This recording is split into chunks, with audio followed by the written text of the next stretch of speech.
and the fact that in Barrow Furness and Faslane we have one of the very centres of excellence globally that will help deliver it. I'm confident that all those statements will turn out to be exactly as they were made. And just to give some indication, we are increasing the number of jobs in Barrow already from 10,000 to 17,000 people in order to fulfil both the Dreadnought programme, the nuclear deterrent, and indeed the next generation of Britain's attack submarines. Simon Fell. Thank you, Mr. Speaker. And may I thank my right honourable friend for the considerable effort that his department, the government and the Navy have put into securing this important agreement.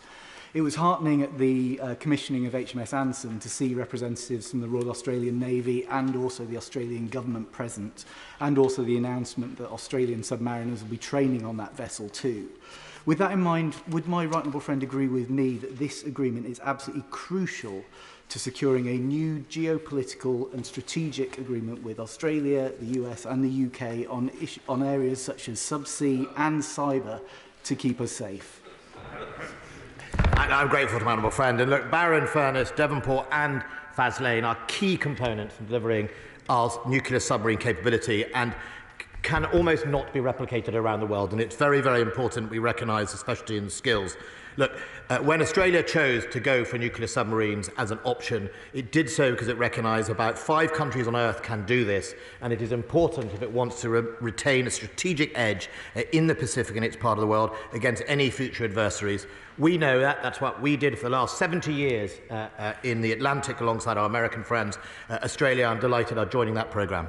Martin Dockett to use. Mr. Speaker, the AUKUS deal was supposed to be the defining agreement of the Indo-Pacific tilt that this government said in the integrated review, I'm sure the Secretary of State will remember, was to make the UK the European partner with the broadest and most integrated presence in the Indo-Pacific. Now, given today's news and the combination of historic defence cuts and inflation are going to make the high hopes of the integrated review harder to fulfil this time, I wonder, can the Secretary of State inform the House whether it will still be the UK's aim to be the European partner with the broadest and most integrated presence in the Indo-Pacific?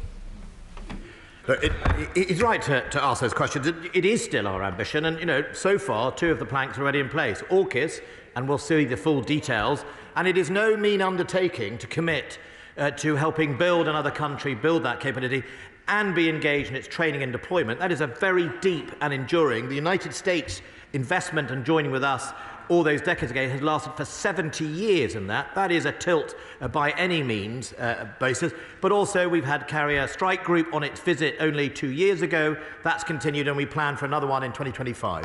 Andrew Bridgen. Thank you, Mr. Speaker. More broadly, Mr. Speaker, what steps is my right honourable friend's department taking to further strengthen and broaden the AUKUS alliance?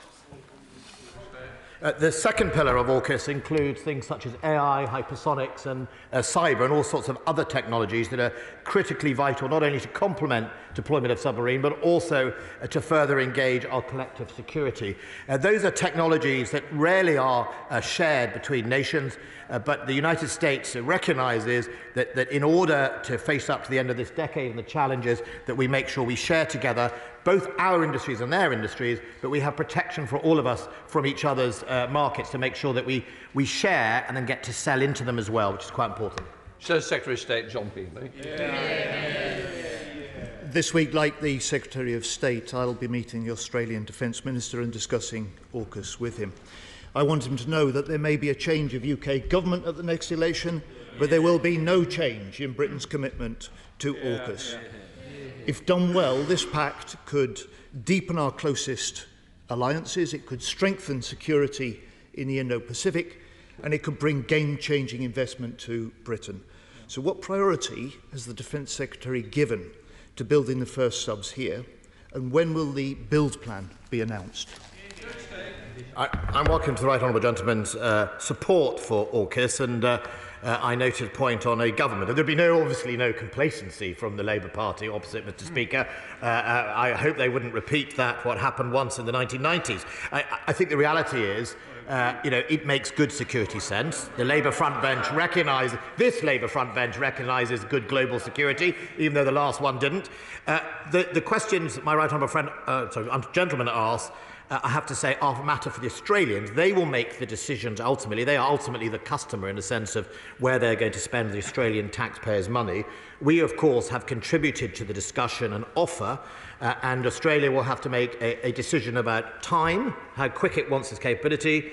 It will have to make a decision about how much it wants to build in Australia, and it will have to make decisions about what's the right fit for its ambition, Britain or the United States' existing fleet.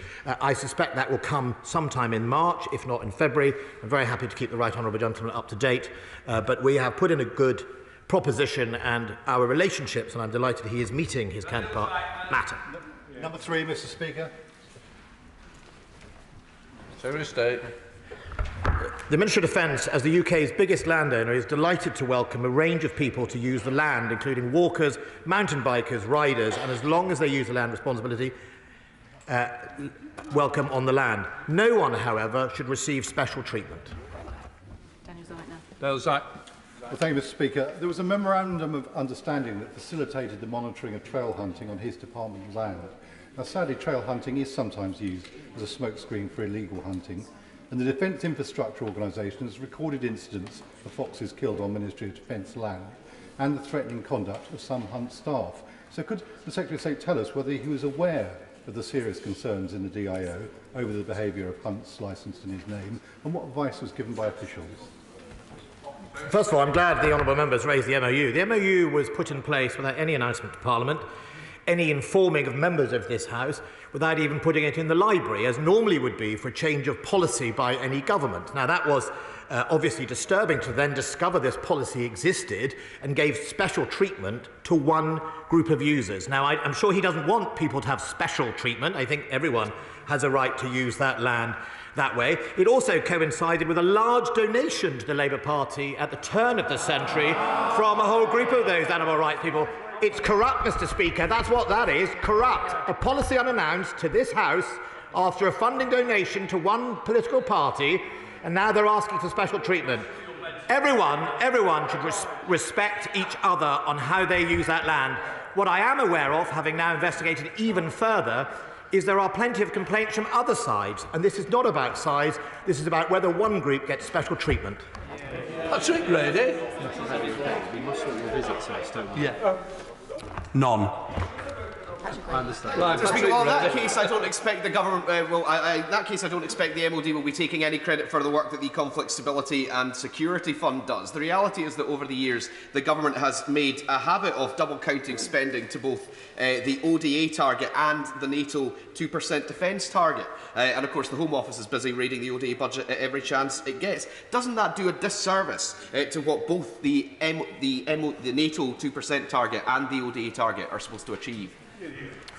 Well, Mr. Speaker, I think the connection to the NATO target is somewhat tenuous, but there is a pattern to the honourable gentleman's questions. I think this is the 4th time he's asked this question in orals, as well as a number of written questions. I think his point is principally aimed at Foreign Office colleagues and the Treasury.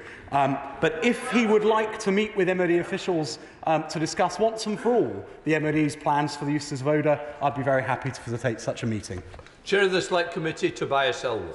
Thank you, Mr. Speaker. Speaking of budgets and Ukraine, could I invite the Minister to respond to comments from the United States, our closest security ally, which tally with the Defence Committee's own findings that this conflict in Ukraine has exposed serious shortfalls in the warfighting capability of the British Army. This is not about the professionalism of individuals, units or formations, but about the overall combat strength and the equipment they use, as well as the ability to meet increasing demands caused by the deteriorating threat picture. Mr. Speaker, I'm not sure the United States has said anything about the overseas development assistance budget recently, but I think if you'll indulge, Mr. Speaker, there's a sort of wider point of news. Thank you. I think everybody's clear. The Secretary of State has said many times, as have I and other ministerial colleagues, that serial underinvestment in the Army over decades has led to the point where the Army is in urgent need of recapitalisation. The Chancellor and the Prime Minister get that, and there's a budget coming. Stephen Hammond. 5, please, Mr. Speaker. Mr. Speaker, the National Shipbuilding Strategy and the National Shipbuilding Office is supporting our ambition to grow the UK shipbuilding enterprise and support UK jobs. 5 new Type 31 frigates are being built in Rosyth will support more than 1,000 UK jobs. The Fleet Solid Support contract will deliver £77 million of investment and create more than 1,200 jobs in the UK shipyards and many more across the UK supply chain. I think it's grouped, Secretary of State. Mr. Speaker, I was informed it had been withdrawn or not. Sorry. With permission, could I group it with number 8? Sorry. Thank you. Don't worry. That's great, Stephen Hammond. Can I thank my right honourable friend for that encouraging answer? He will know that offshore support vessels will be required for the Crown Estate offshore wind leasing arrangements, which is due to be tendered. Can he say whether he could do anything to ensure those vessels are made in the UK? First of all, obviously, those vessels are predominantly a matter for private companies or indeed non-government departments to choose how and why to buy. But of course, in order to try and encourage more UK shipbuilding, we obviously announced last year in the shipbuilding strategy the Home Shipbuilding Credit Guarantee Scheme, which is there to help counter the perverse incentive that it seems to be that other countries' export credits encourage British companies to build abroad, and obviously been working very closely with BEIS on this, and hopefully we'll announce more details soon. Well, Blackman. Speaker, I thank my right honourable friend for his answer thus far.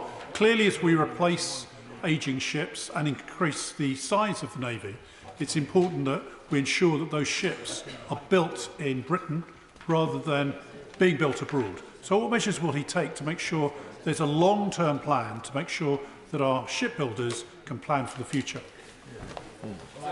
Point my honourable friend to the National Shipbuilding Strategy that not only puts in place lots of measures such as, for example, the Home Shipbuilding Guarantee Scheme, export credits for foreign buyers, but also a skills plan, yards for the future plan about what a modern yard should look like in order we can compete with European yards that already beat us in too many contracts, but also a shipbuilding pipeline. Incredibly important to indicate to the industry there is a long-term pipeline to come through, but it is also important to recognise that if we're going to be successful like we are in the aerospace industry, we'll need to export. And if we're going to export to other markets, we have to recognise that international collaboration is also part of the process. Do I think Australia and Canada would have bought our Type 26s if we said, no way, you're only having British on it? The answer would have been no, and we'd have all suffered in our supply chain as a result. Toby Perkins.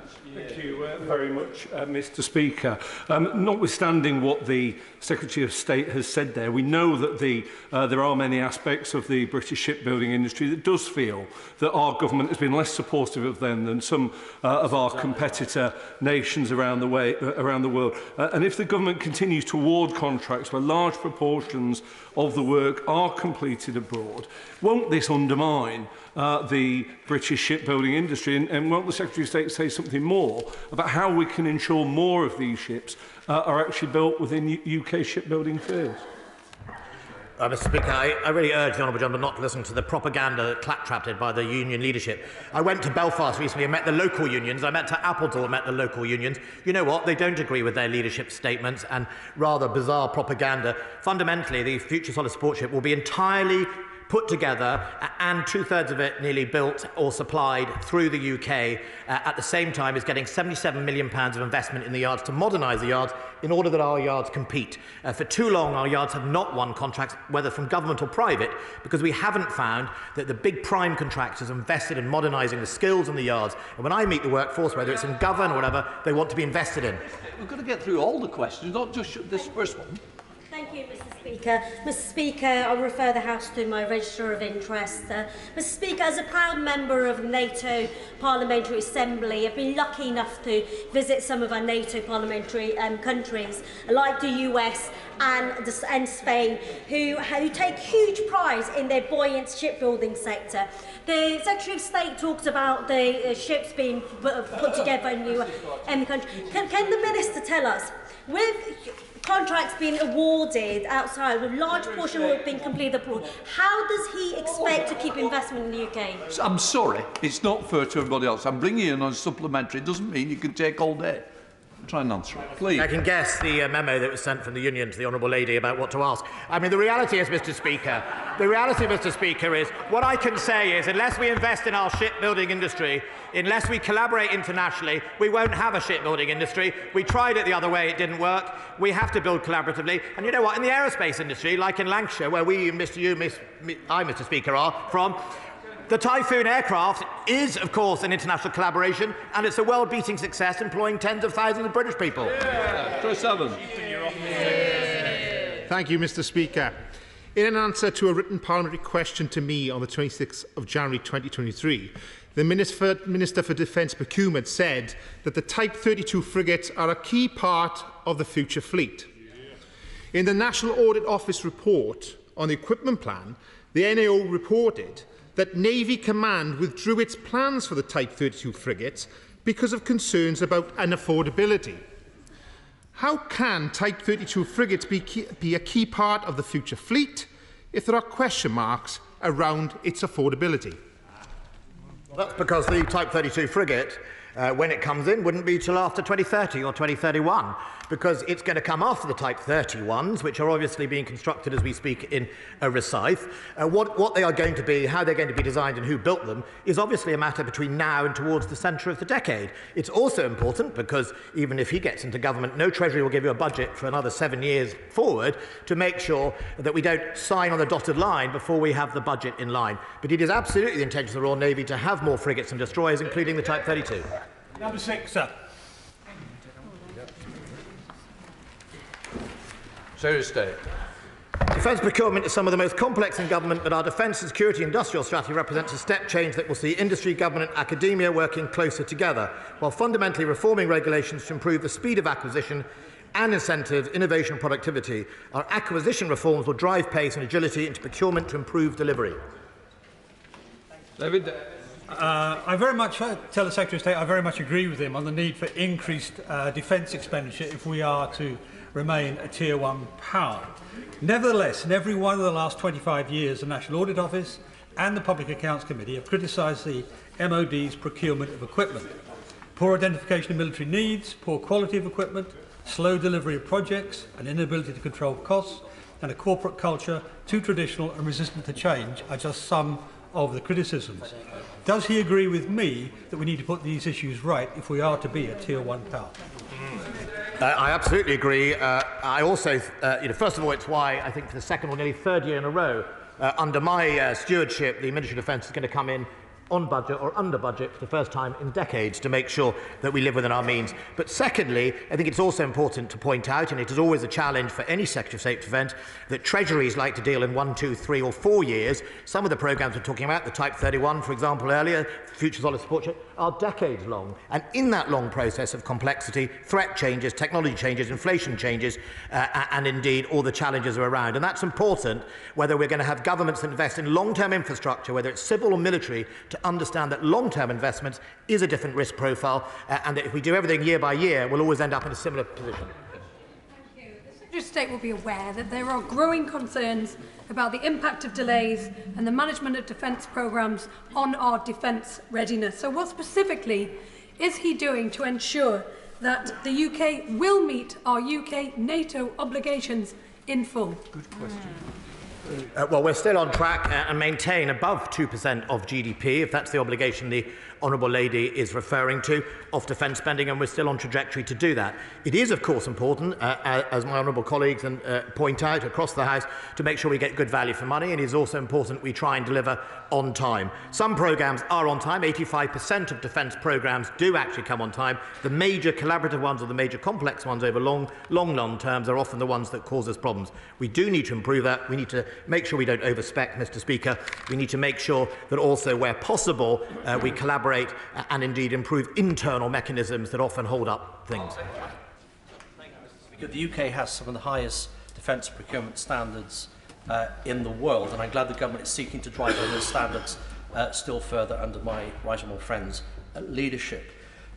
In cooperating with our international friends and allies and partners, in particular Ukraine, does the Defence Secretary agree with me? It's absolutely vital that those partners have similar levels of transparency in their defence procurement in order to keep public confidence for support for Ukraine.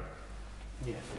It's very important that not only is actually across the international community that the donations we're all making, the public get a sense of where they're going and how they're being used. And it was important on a recent visit I met with Ukrainians, indeed other international partners, to make sure we put in place some form of assurance so that what we're sending, we know where it is going, because I think soon our public will quite rightly say what's happening to it. But it's also important that we recognise what Ukraine has showed us is that supply chains, whether they're domestic or multinational, have to be supported in order to make sure that at times of need we're able to surge them rather than blowing the dust off and taking months or years to reopen.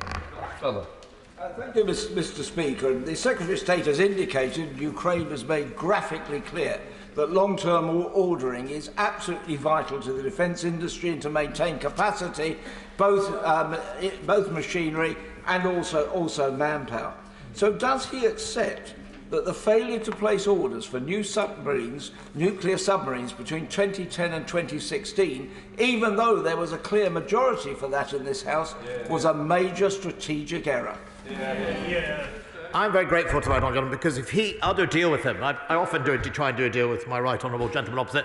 If he admits too that there were not the only example of that. We have all made strategic errors in our defence policies over the last 2 decades because we've had treasuries that have done short term. We have hollowed out as company.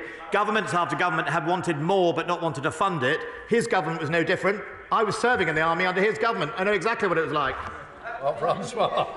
Sir, the Ajax programme has been so controversial that the Secretary of State personally commissioned an independent review by Clive Sheldon QC into the flow of information surrounding it. Has the Secretary of State yet received Mr. Sheldon's report? When does he intend to publish it? And can he promise the House he will do so in full and unredacted? First of all, I'm informed by my right honourable friend, the Minister of Defence Procurement, that it's coming imminently, and imminently I hope that means a few weeks, not months. I will read it, and then, of course, I will make sure, certainly, at the very least, the findings are shared with the House, but I'm very happy to have a discussion with the Defence Select Committee about how much we can share with it, subject to if there are any security concerns. The good news is the Ajax is now starting its next phase of its trials. As I've always said to this House, I am determined to fix this troubled programme. We are now on the way to getting through its next most important trials, having passed its user viability trials up until Christmas. So I'm going to try and fix that programme, get it delivered, and at the same time I'm delighted to learn the lessons. And Jarvis.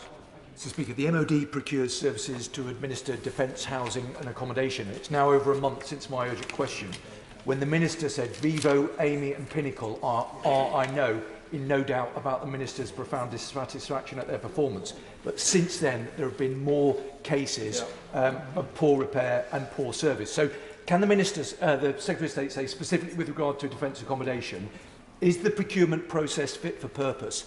And does he have confidence in the current providers? Well, it's a timely question by the honourable gentleman. This weekend I looked at the different options about whether we can find either compensation or recompense from the providers in the first place, and I get a weekly update on each individual cases, how many cases are in the queues. In some areas they have made progress, in some areas their progress is comparable or better than the private sector. There is still work to be done on it. I'm most concerned about mould and dampness being opening. In areas around heating we have seen some success, but we do expect a better service. My honourable friend, the Minister of Defence Procurement, is regularly meeting with them, but it is also important to note that we will keep even their contracts under review, and if we don't get a better standard, then there are other steps I will take. Minister Luke Pollard. Thank you, Mr. Speaker. The question from my colleague from Barnsley Central is a good one, because the government's failure on defence procurement isn't limited just to weapons and ammunition.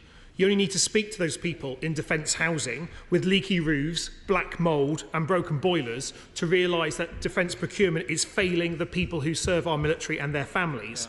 The MOD last year paid £144 million to private contractors to maintain these service families' accommodations, yet many of these homes are still waiting repairs, not getting the service that they deserve. So as one of his ministers has admitted, these contracts do not represent value for taxpayers' money. Why did the MOD sign these contracts in the first place? And when will he be able to tell all our troops that they have a home fit for heroes? But we always want our homes to be fit for the men and women of our armed forces, and I distinctly remember my time in Germany and indeed in the UK living under a standard of home when it was done in-house. and I can assure you there were issues then, if not in some cases worse. What we have been monitoring, however, is making sure we get these reports answered. It was interesting that the start point of some of these problems was the lack of manning of the very beginning, the helpline, when people were ringing up at Christmas, there was almost no one there, and then working through this whole process. Look, we are trying to do more about it. We will hold them to account. We will take financial action against them or whatever if we have to, and I'm not shy about doing it. We will try and seek compensation for those people suffering and improve what's happening. But we are also seeing in some areas that waits over 5 days are getting better, and that's the first point, and then we're getting clearer. Dave Dugan. Thank you, Mr Speaker. Multiple major procurement projects for which the Submarine Delivery Agency is responsible for are late or over budget, or often both. Taxpayers are used to the concept of bonuses, but in the real world these bonuses are linked to performance. And those same taxpayers are hemorrhaging billions of their hard-earned taxes on the demonstrable failures of the MOD, not the least of which is within the SDA.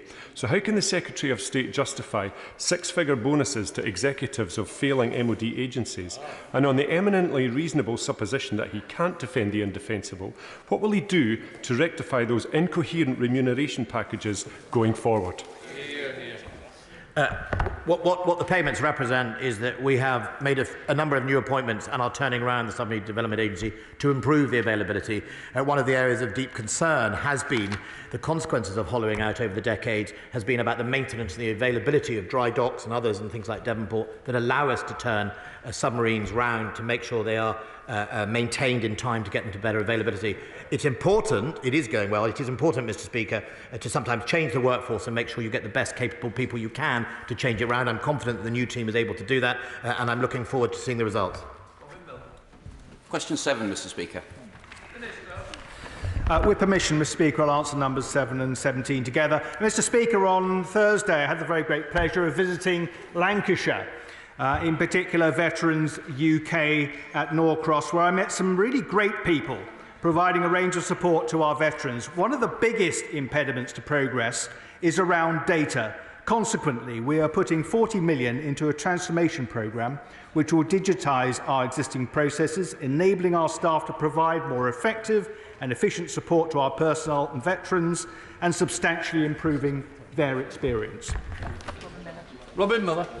Mr Speaker, our veterans and their families have made an invaluable contribution to securing our freedoms and our nation, but broadly only about a quarter of them are in receipt of a pension which entitles them to support from the Veterans Advisory Pensions Committees across the UK. Will the Minister join me first in paying tribute to the work of VAPCs in supporting veterans, and secondly, will he support my private member's bill on February the 24th, which seeks to extend their remit and expand the cohort of veterans to whom they can offer assistance? I'm very grateful to my honourable friend. VAPCs provide a wonderful and unsung service, as did the war pension committees before them. And of course, I look forward to the 24th of February and will give his bill my wholehearted support. Murray Rimmer. Thank you, Mr Speaker. Those prepared to make the ultimate sacrifice to keep our country safe should not have to rely on benefits to get by. How does the Minister plan on helping veterans reliant on universal credit acquire the skills they need to access well-paid employment? I'm very grateful to the Honourable Lady. She'll be aware of the Career Transition Partnership.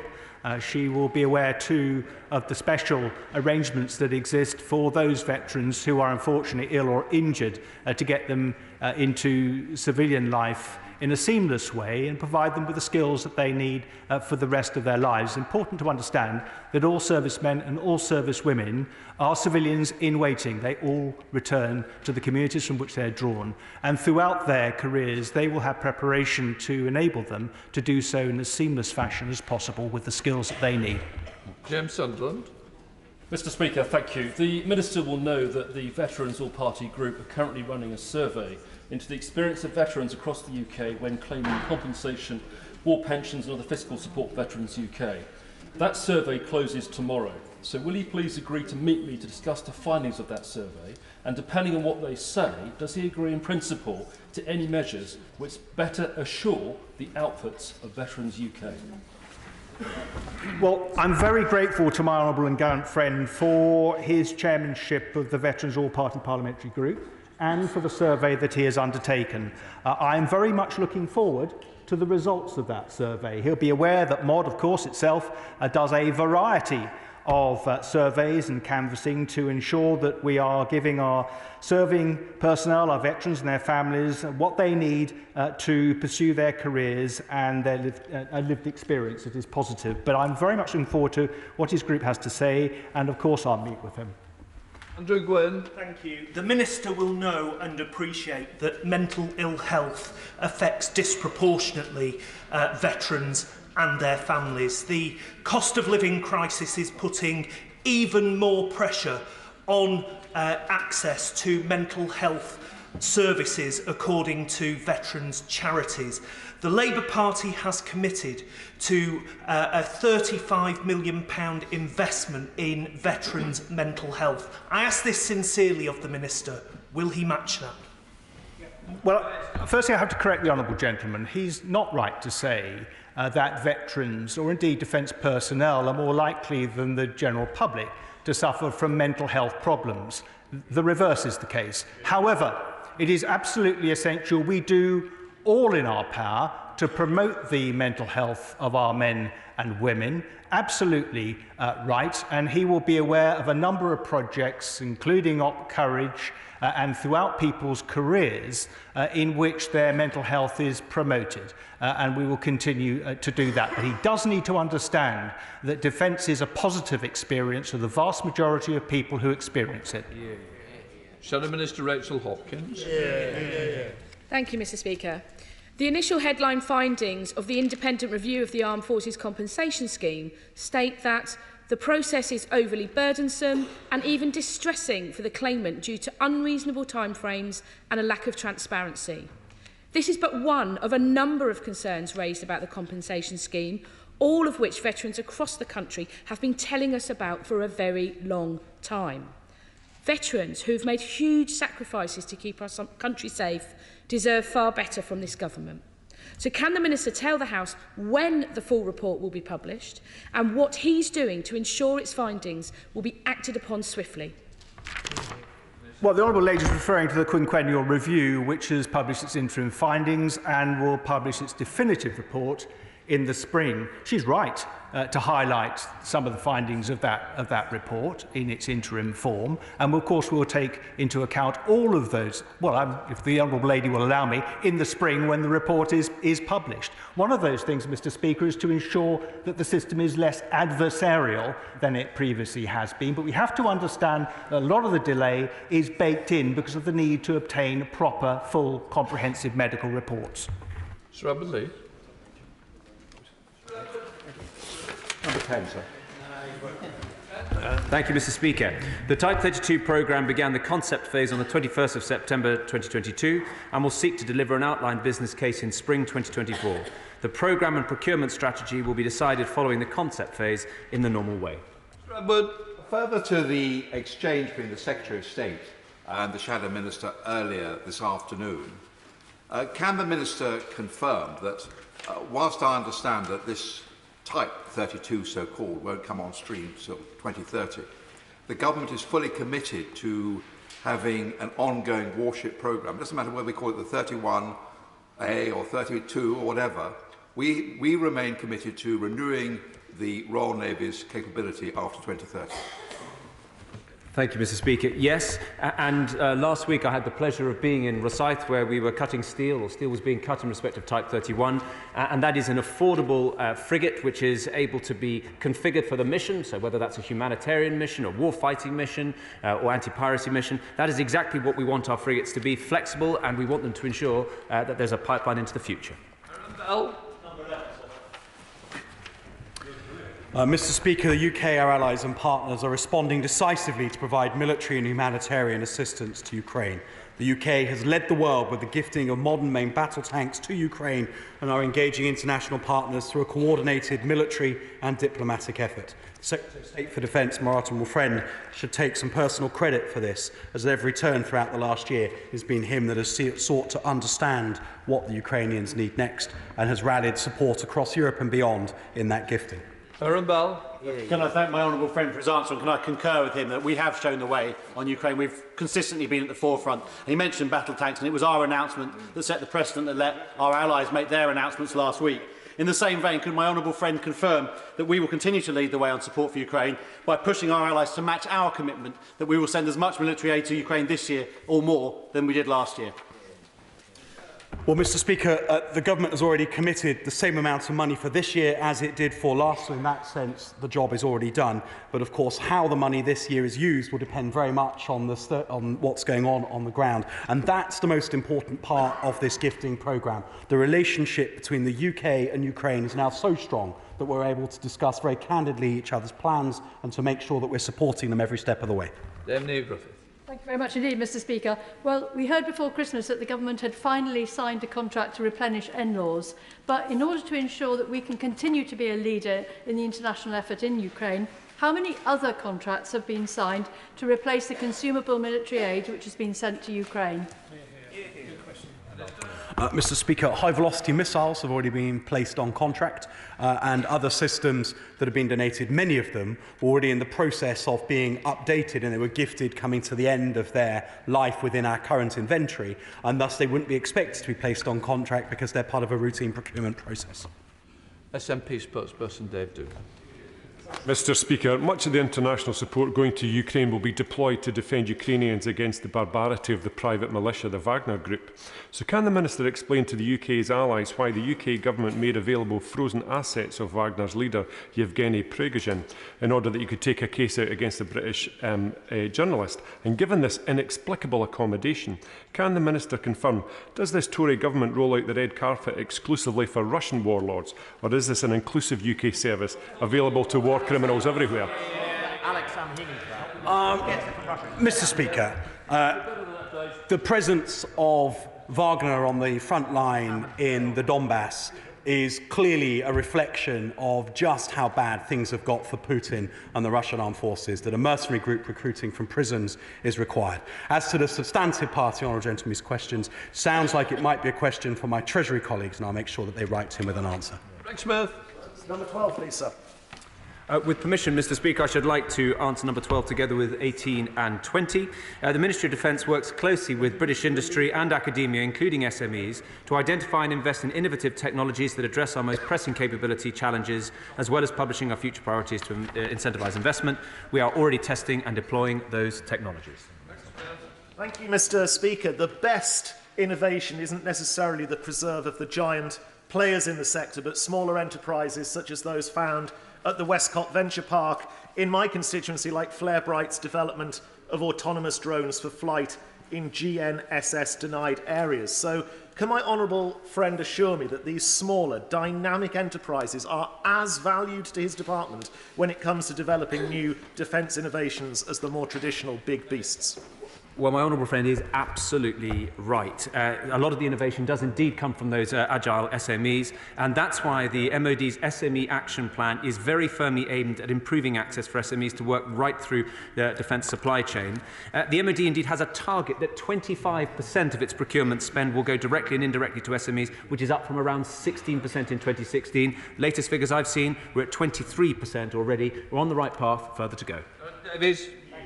The Tempest fighter jet and the Challenger 3 tank are examples of this government's commitment to giving our forces good quality equipment. But does my honourable friend agree that we must also prioritise the well-being of our personnel? And one of the ways we can do this is to ensure that the quality of their food matches the calibre of their kit. Very grateful to my honourable friend. He is, of course, absolutely right. Ensuring that our service personnel receive good quality meals is a vital contribution to defence capability. And that's why the Ministry of Defence has established a team of subject matter experts to overhaul and modernise defence catering delivery, using the findings of the Delivering Defence Dining Quality Review and the ongoing Army Eats trials to inform change to the total food offer. The trials began in 2020. The results are expected imminently, and that will inform the future of dining for defence. Well, come on, Stephen Metcalfe. Thank you, Mr. Speaker. If we want to keep our country safe, we need to work with our allies to make sure that we remain at the forefront of the latest developments in defence technology. Can my right honourable friend therefore confirm that our partnership with Japan, or our new partnership with Japan and Italy, will involve collaborating on areas such as weapons and UAVs and not just on fighter jets?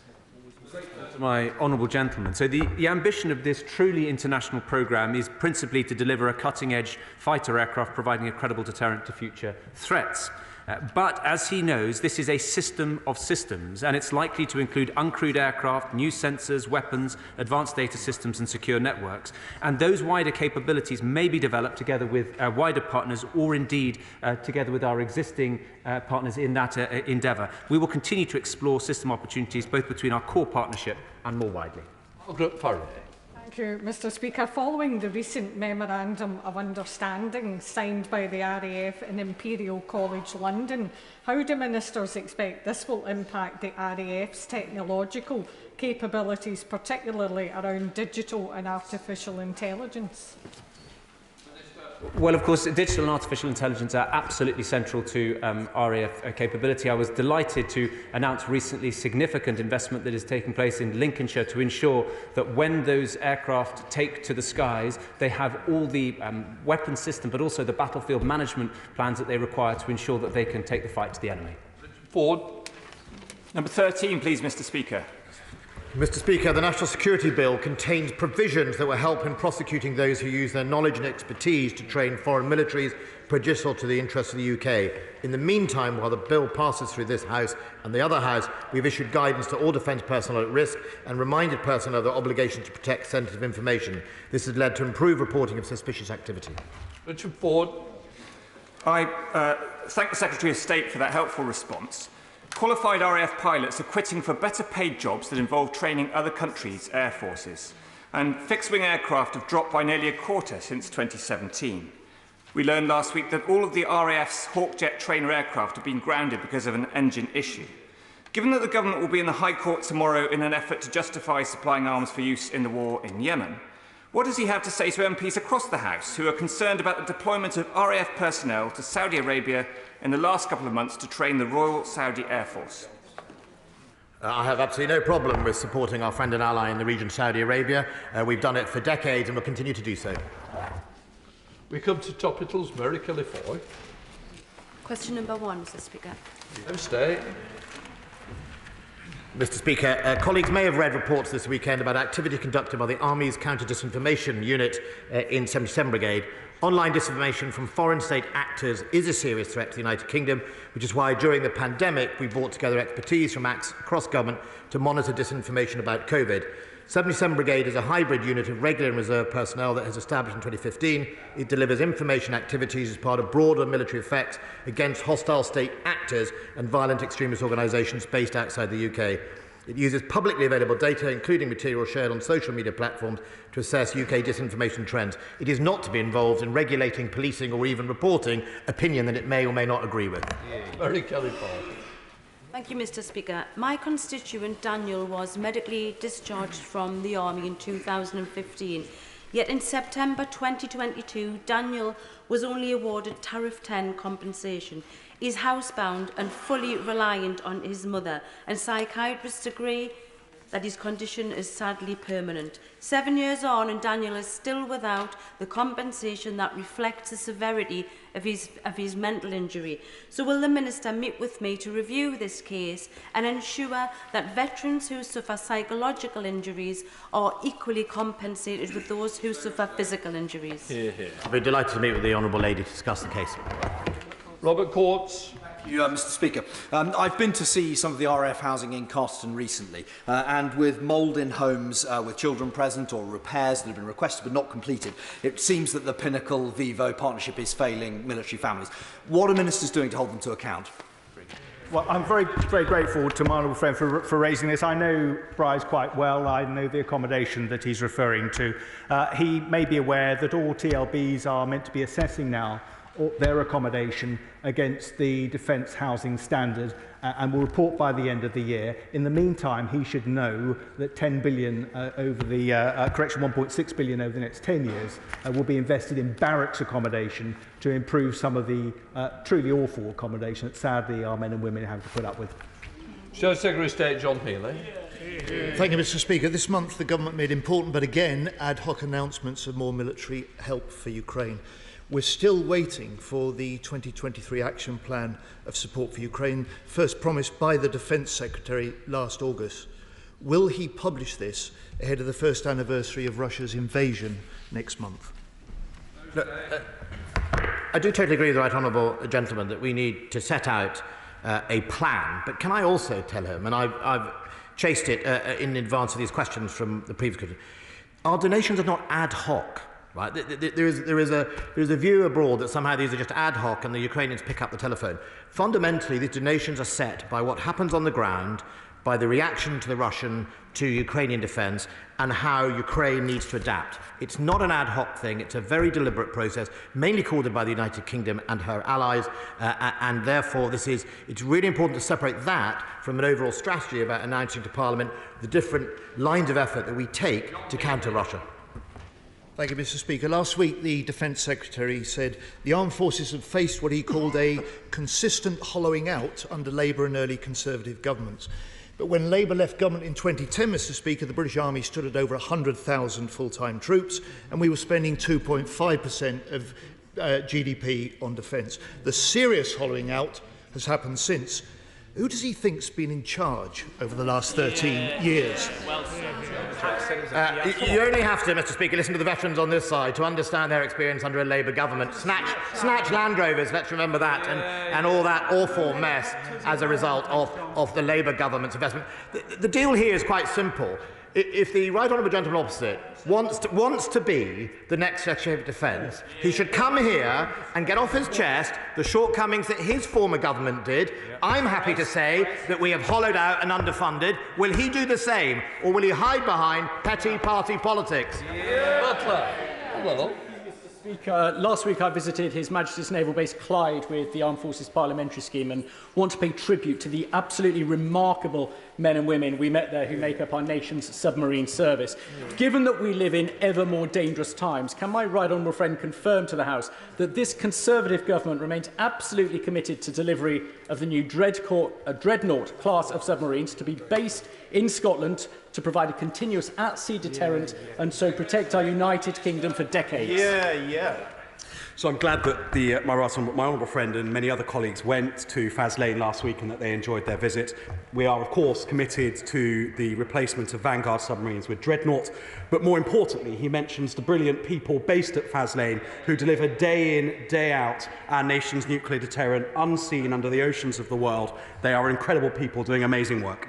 Norris. Thank you, Mr. Speaker. It is surely right that non-UK veterans who settle here after their service do not pay visa fees, but it is surely not right that this doesn't extend to their dependents. Will the Minister match our commitment on these benches to change that?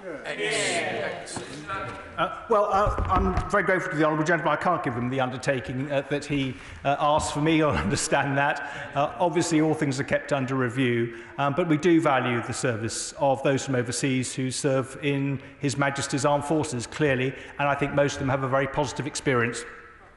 Duncan Baker. Thank you very much, Mr. Speaker. We ought to be extremely proud of the government's impact. We are the second largest supplier of military equipment to the Ukrainians in the entire world, only second to the United States of America. Today we have our troops training the Ukrainian troops on how to use the Challenger 2 tanks. Can I ask the Minister when those will be deployed onto the battlefield so we can start to see a serious impact in bringing this heinous war to an end? Well, obviously, for security reasons, my honourable friend, I can't tell my honourable friend exactly the timings. What I can say is it starts with training on the individual operation of the platforms, then on training on being able to join together with formation units to fight as a formed unit, because that's important, and then from then those tanks will be put in. What I can say is it'll be this side of the summer, or May, it'll be probably towards Easter time. Mike Ainsley. Thank you, Mr. Speaker. 45% of Cheshire military personnel are living in the lowest standard of single accommodation. That's 220. That's pretty shameful. And something needs to happen about it quite urgently. How does the Minister ensure that they have homes genuinely fit for heroes? Well, I'm very grateful to the honourable gentleman. 97% of MOD service family accommodation meets or exceeds the government housing standard. However, that's better than most local authorities and better than most registered social landlords. And he may be interested to know, because I looked it up earlier, that 105 homes in his Labour-controlled local authority that are owned by that local authority are below the decent home standards, and I suggest he takes it up with his council. Ruth Edwards. Thank you, Mr. Speaker. I'm sure the Minister will join me in thanking the wonderful team at the Defence National Rehabilitation Centre, which is based in Rushcliffe, for the amazing work they do treating injured members of our armed forces. Can I ask the Minister what assessment he's made of how the expertise and the cutting-edge technology at that centre could be shared with our Ukrainian allies to help rehabilitate Ukrainian heroes who are injured on the front line?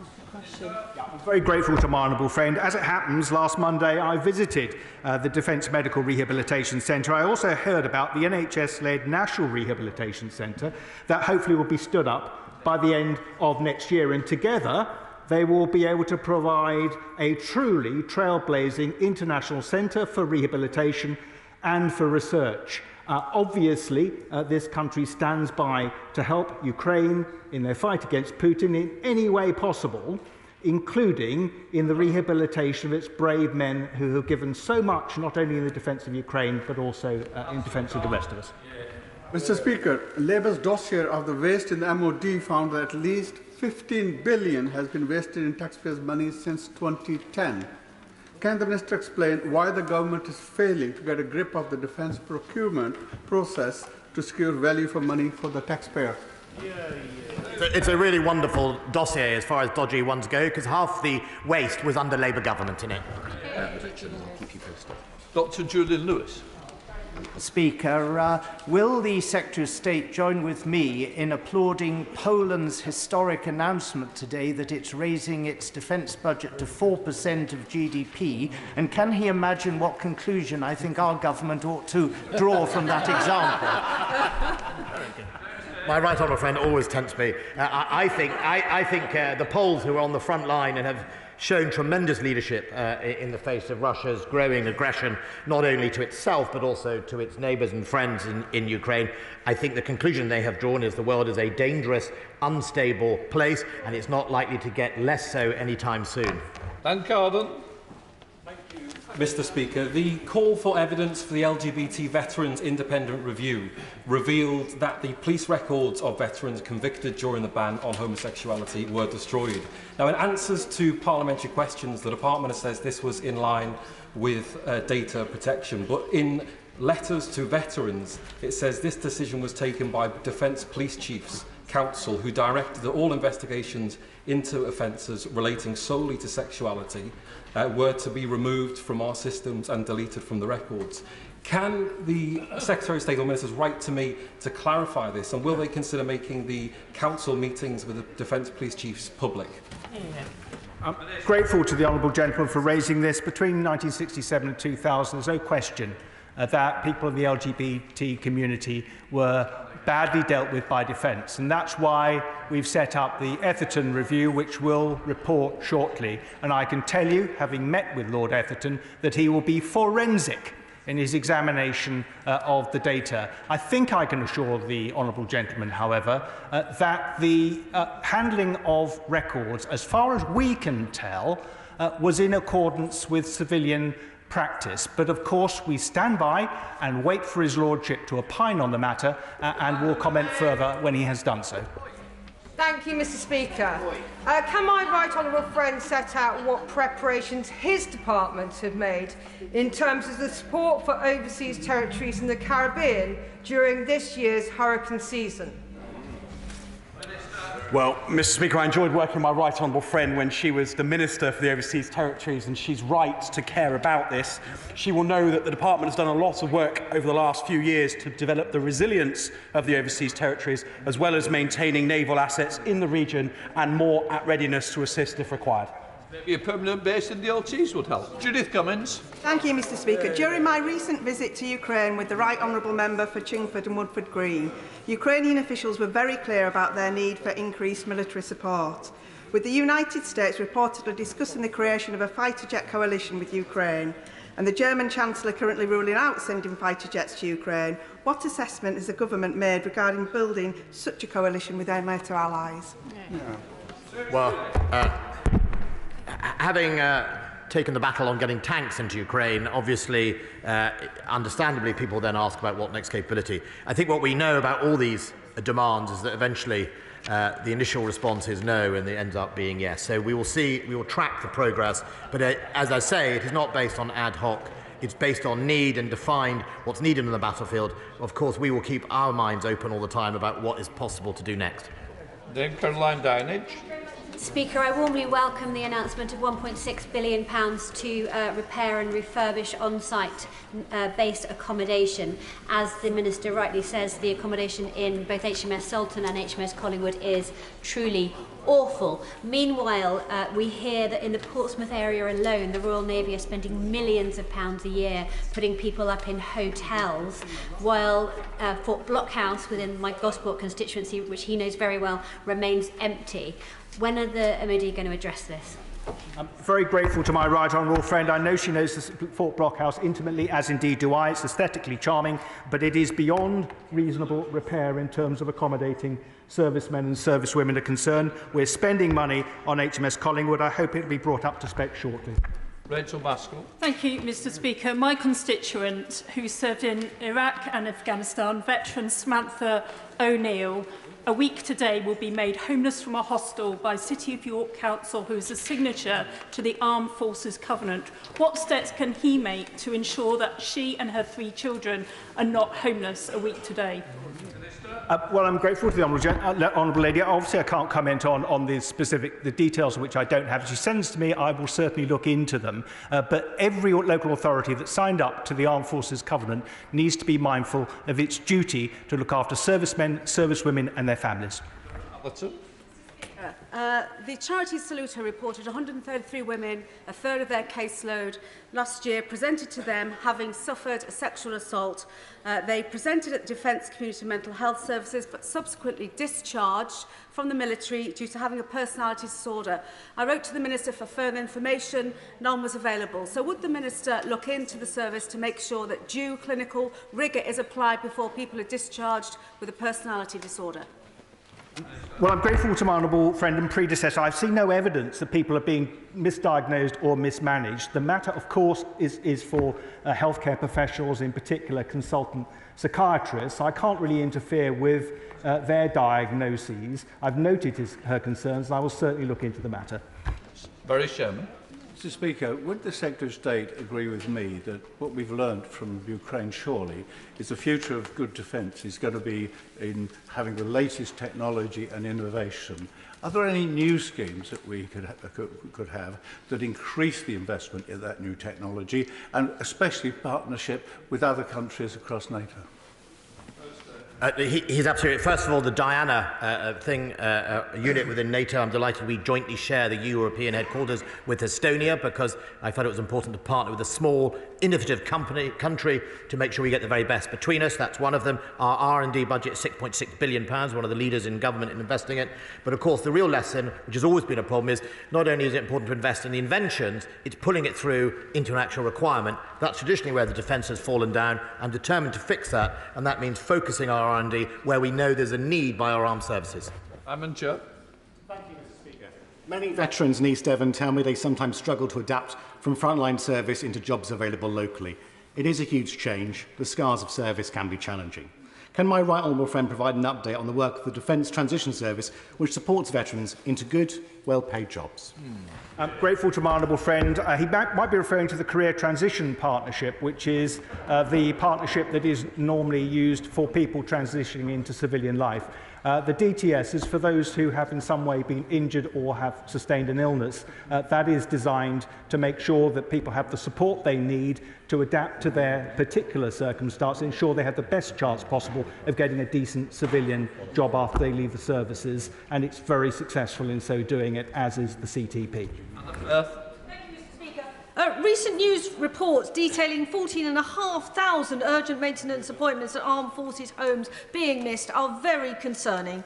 So would my right honourable friend reassure me and my constituents in Southend West he is taking every step to ensure all our soldiers can live in good quality homes? Well, absolutely. It's a top priority, certainly for me, I know for the Secretary of State and for MINDP. What we have to bear in mind is 97% of those houses are above the government housing standards. So they are better than most councils and better than most registered social landlords. But we must do better than we are at the moment, and we're bending ourselves to that task. Lynn Saxby. Speaker, can my right honourable friend confirm that UK operational sovereignty will be a factor in the increment 1A of the Maritime Electronic Warfare Programme, and might he meet with me to discuss? I'm very grateful to the Honourable Lady for that important question. I will write. Secretary of State at the beginning of Tropicals referred to the allegations in the press at the weekend relating to the 77 Brigade. Now, I know him well enough that when he tells us that he gave clear instructions and guidelines to the brigade to only operate against foreign powers and extremists, he was telling the exact truth. Will he, however, review the issue and ensure that his guidelines have been followed in all cases? My right honourable friend, thank you for the compliment. Yes, I have, and I've already instructed that we look into not only the story, but indeed my instructions that I personally issued after a visit were carried out. That completes questions. We now come to the oral statement. I'll just let the room, the chamber clear.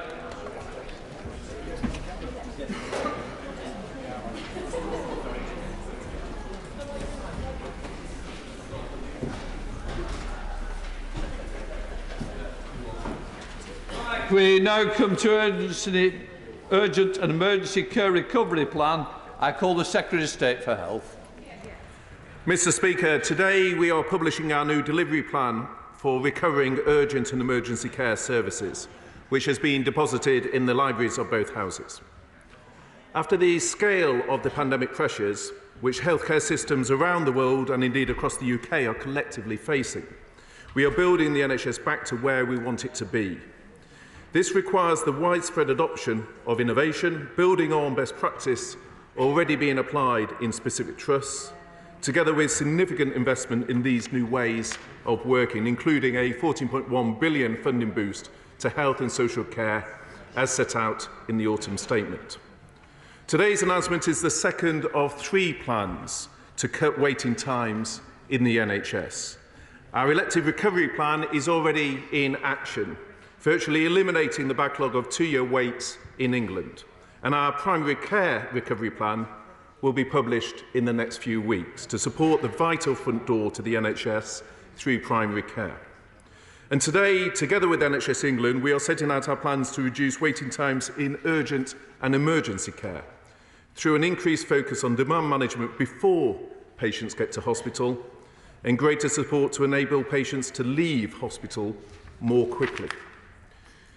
That will be through care at home or in the community, supported with a clinical safety net.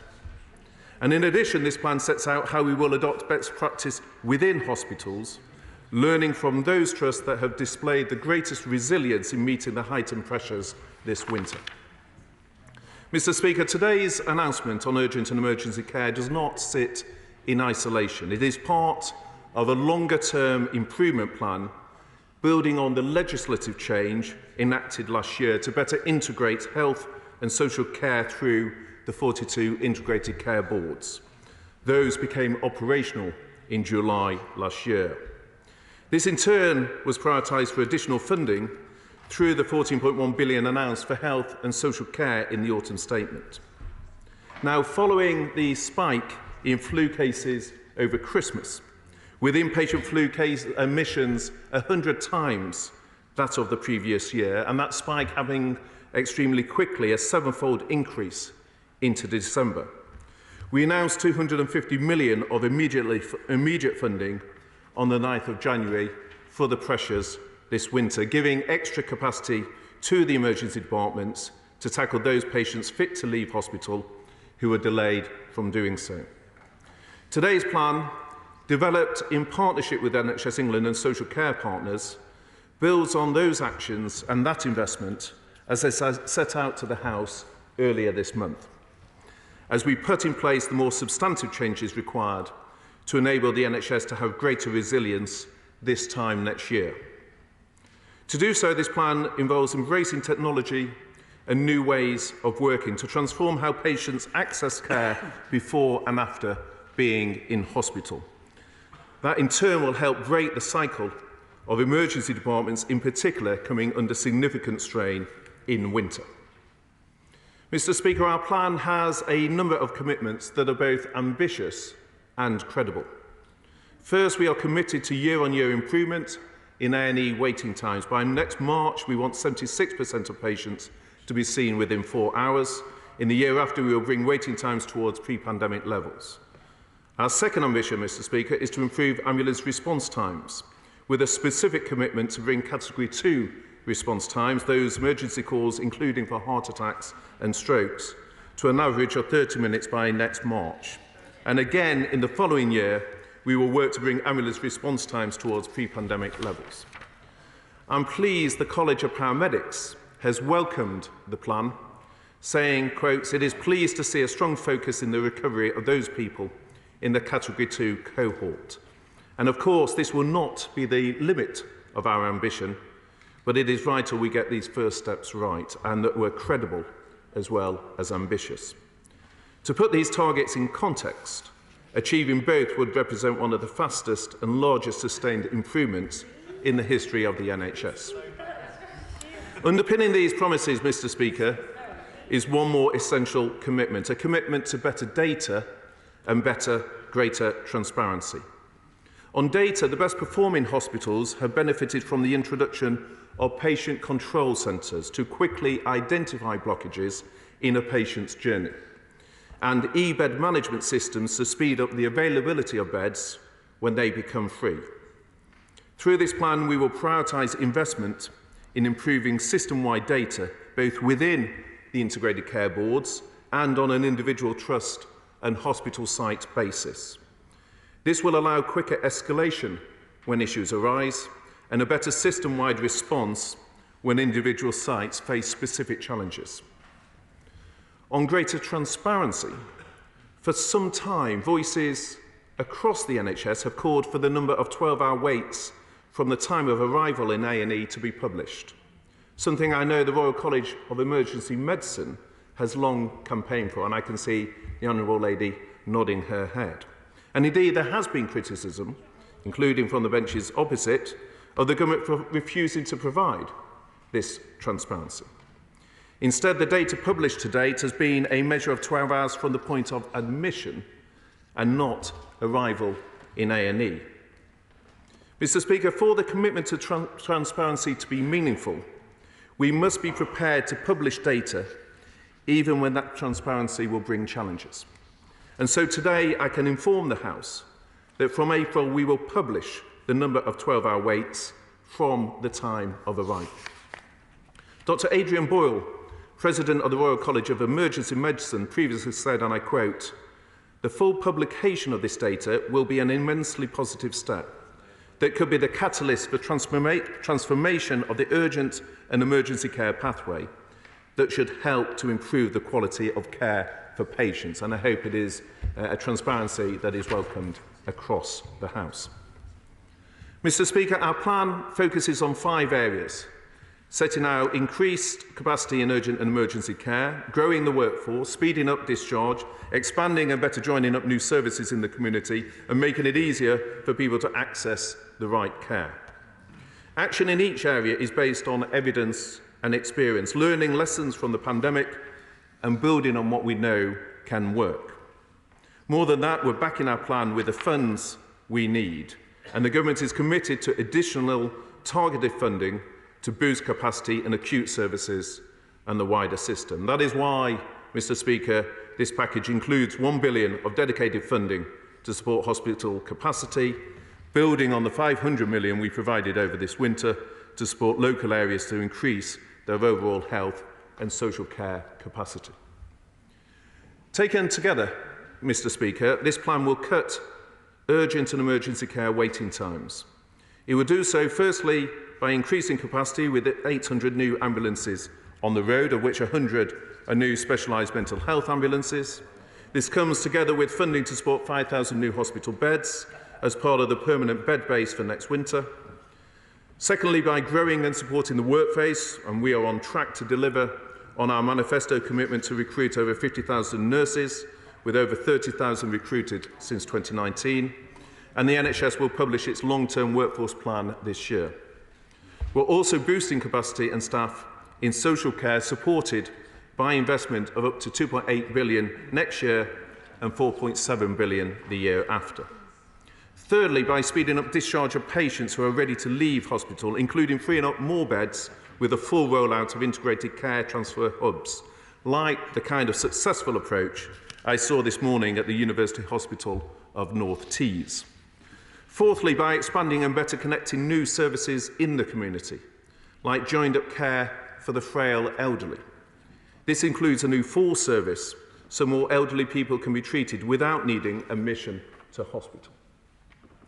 Virtual wards are also showing the way forward for hospital care at home, with a growing base of evidence showing that virtual wards are a safe and efficient alternative to being in hospital. Our aim is to have up to 50,000 people a month being supported away from hospitals in high-tech virtual wards, of the sort that Watford General Hospital has been pioneering, which I saw last month. Finally, Mr. Speaker, we're improving patients' experience by making it easier to access the right care, including a better experience with NHS 111 and better advice at the front door of A&E, so patients are triaged to the right point within the hospital without always needing to go through the emergency department, as is currently the case at Maidstone Hospital, as I saw earlier this month.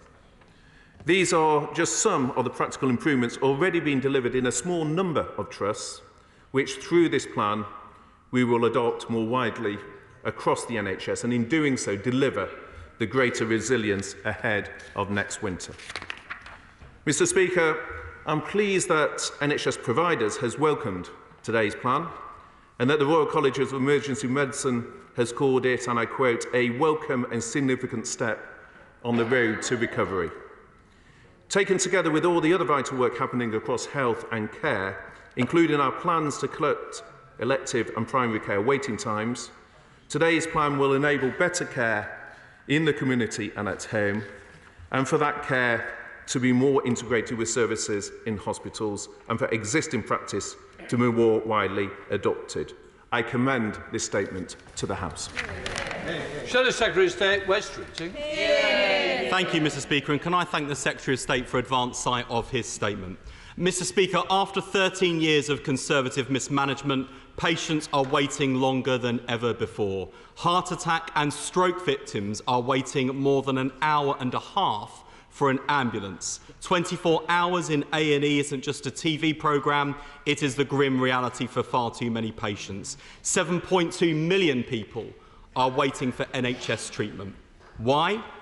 The front door is broken, people are finding it impossible to get a GP appointment, so they end up in A&E. At the same time, the exit door is broken because care in the community is not available. Patients are trapped in hospitals, sometimes for months. And in between the two is a workforce that is overstretched, burnt out, ignored by government ministers, and forced out on strike.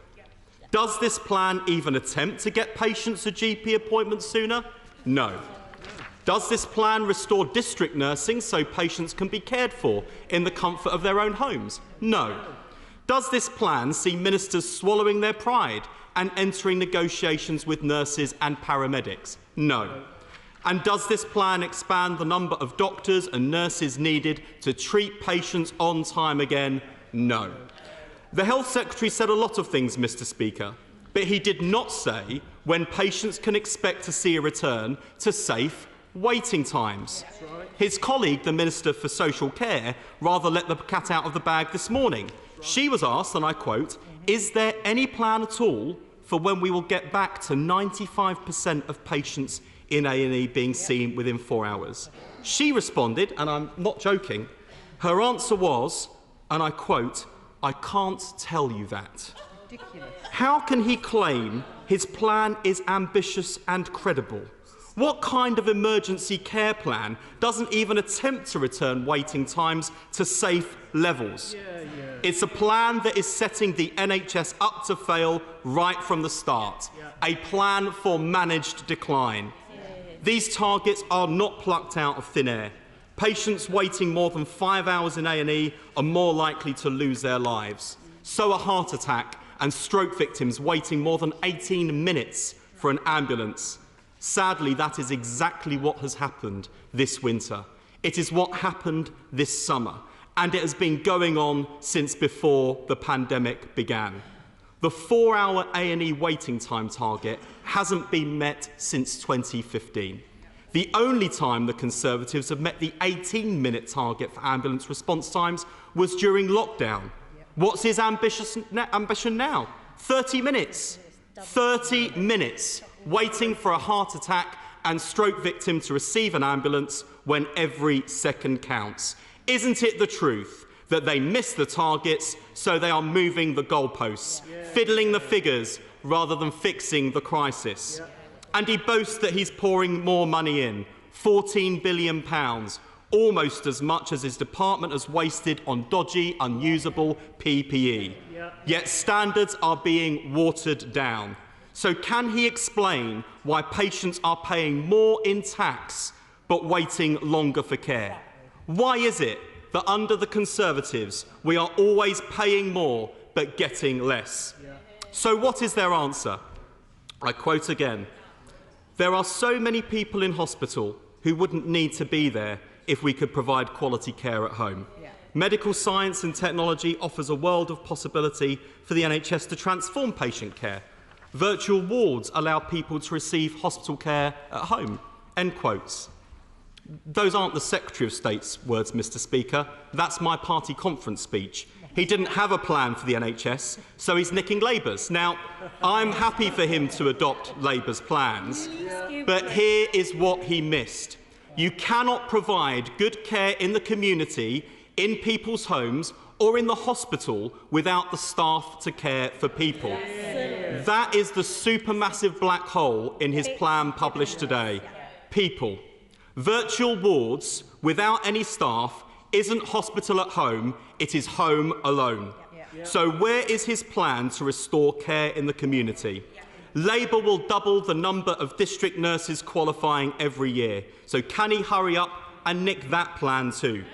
And of course, good care in the community is not a substitute for good care in hospital. We need both now.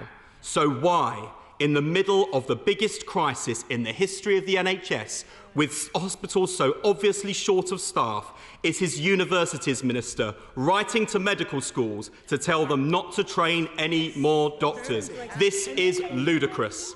Labour will double the number of medical school places and create 10,000 new nursing and midwifery clinical placements, all paid for by abolishing the non-dom tax status. Now, I know, Mr. Speaker, the Prime Minister might not like that last bit. The Prime Minister might not like that last bit. They're all complaining opposite, but they didn't complain when they put up income tax, Mr. Speaker. The Prime Minister doesn't like it, but perhaps this would be a good time for the Conservatives to act tough on tax dodgers. So when is he going to nick that plan? And when is he finally going to get his act together and end the strikes in the NHS? Or perhaps I'm speaking to the monkey when the Chancellor is the organ grinder. If that's the case, Mr. Speaker, then when will we get a chance to question the real Health Secretary on the strikes this one is causing in the NHS? Labour will create more front doors in the NHS. We will tackle the crisis in social care. He offers sticking plasters. And by now, Mr. Speaker, it's very clear only Labour can offer patients the fresh start the NHS needs.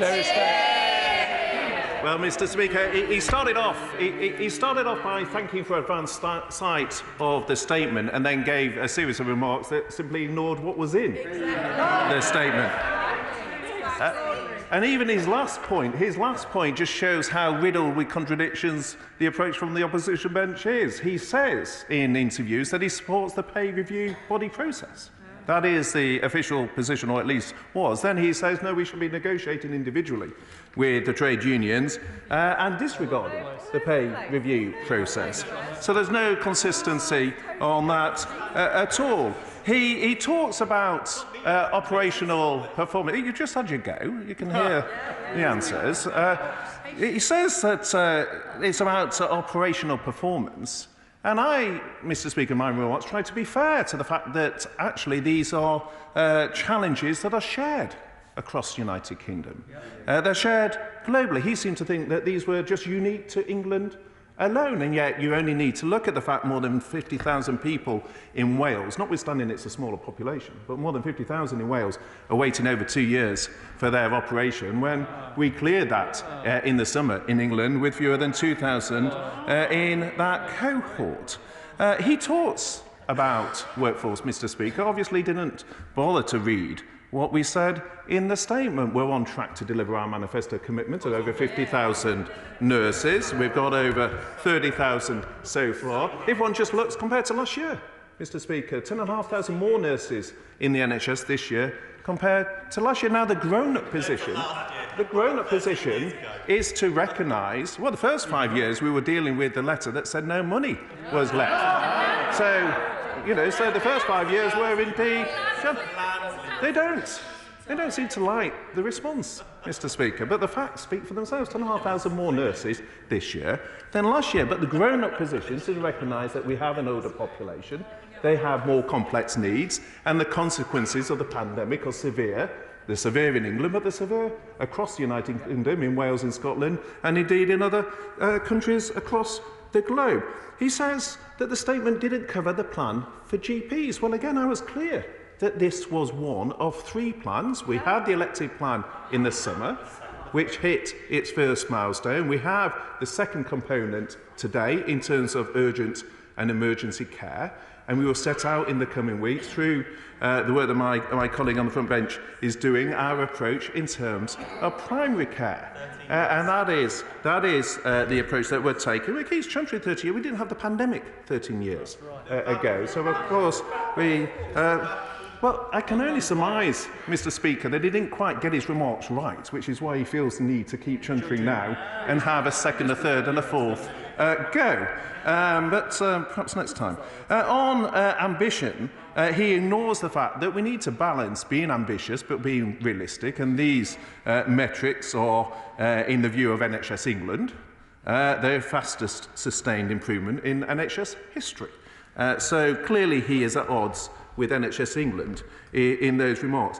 On funding, we're putting in an extra £14.1 billion of funding into health and social care over the next 2 years, which reflects the fact that, notwithstanding the many competing pressures that the Chancellor faced at the autumn statement, he prioritised health and social care alongside education as the key areas that were prioritised, notwithstanding the other competing challenges. And on virtual wards, I hadn't quite realised that he was the clinician that had invented virtual wards. I actually think the credit for virtual wards goes to the staff such as those I met at Watford, who are the ones who are driving forward that innovation. And it's slightly strange that he wants to sometimes claim ownership of something that has been clinically led by those working at the front line. We have recognised its value, and that's why both at Northeast this morning or Watford last month or on various other visits, I have been discussing as to how we scale those virtual ward plans. Chair of the Select Committee, Steve Bryan. We look forward to going through the plan with the Secretary of State in detail when he comes to the Select Committee tomorrow. Could I just ask him about the ambition on the 2-hour response to frail and elderly with falls at home to prevent them from being admitted into the acute sector? Obviously, this was committed to in the long-term plan, he will know. What does he need to put this ambition into practice? Well, we have earmarked the funding as part of the 2.8 billion next year to put that in place. Actually, I think one of the key things is less the funding and the accuracy of the data. It's to be able to see where there are gaps in coverage, how we get the right levels of community response. That is something that ICBs have been set up to take an integrated approach on. And I think one of the best enablers of that will be the control centres that the ICBs will set up, which will allow us to get much greater visibility of where that has been delivered and how we escalate it when it's not. Rachel Maskell. Thank you, Mr. Speaker. 300,000 vacancies in health and social care means that his plans, whatever he puts on the table, will never be delivered. So what is he doing to retain the burnt-out, traumatised staff that currently work in the NHS and to resolve their pay dispute and to put enough money on the table to pay social care staff enough to come and work in the service? Well, we recognise the huge pressure there is on social care. That is why, at the autumn statement, the Chancellor set out the biggest ever increase in funding, 7.5 billion over 2 years, into social care of any government. So we are putting more funding in. In terms of workforce more generally, the Prime Minister has committed, as has the Chancellor, to bringing forward the workforce plan, which will set out the longer-term ambition on workforce and for that to be independently verified. But in addition, we are recruiting more staff, and I updated the House whether it's the 3% more doctors this year compared to last year, the 3% more nurses, the increase, whether it's 40% more paramedics compared to 2010, the 50% more consultants compared to 2010. We are recruiting more staff, but I think the grown-up position is to recognise that there is also more demand. Sajid Javid.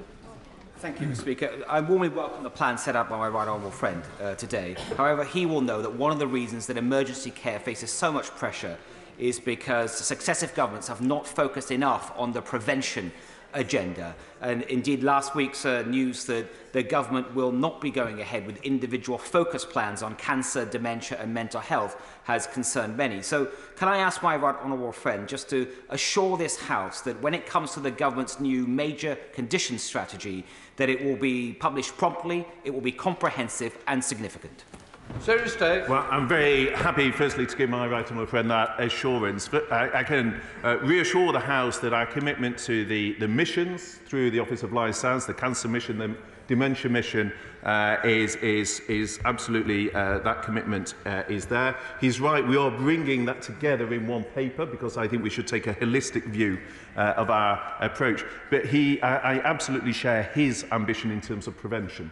I think what I set out in early January was the three-phased approach, which was the immediate response to the pressures we saw from the flu spike over Christmas, the 250 million. The second part of that is what I've just announced today. How do we build greater resilience into the system looking ahead to next winter? And the third element is the major conditions paper, which is around the prevention piece, which is bringing forward the very innovative work that colleagues through the Office of Life Science are doing, and how do we bring that forward into actually impacting the front line of the NHS much sooner than might otherwise have been the case. Barbara Keeley. Thank you, Mr. Speaker. I want to raise the case of a constituent who described to me the state of Salford Royal A&E earlier in January. She said, "My partner was taken by ambulance yesterday at about 11 a.m. He has a severe chest infection and breathing problems. He was left sitting in a chair on oxygen till 10 p.m. when a trolley was found for him to sleep on. There are no beds available. My constituent said that patients and staff feel that no one cares. After such a long wait, my constituent's partner was found to have pneumonia and he's been very poorly.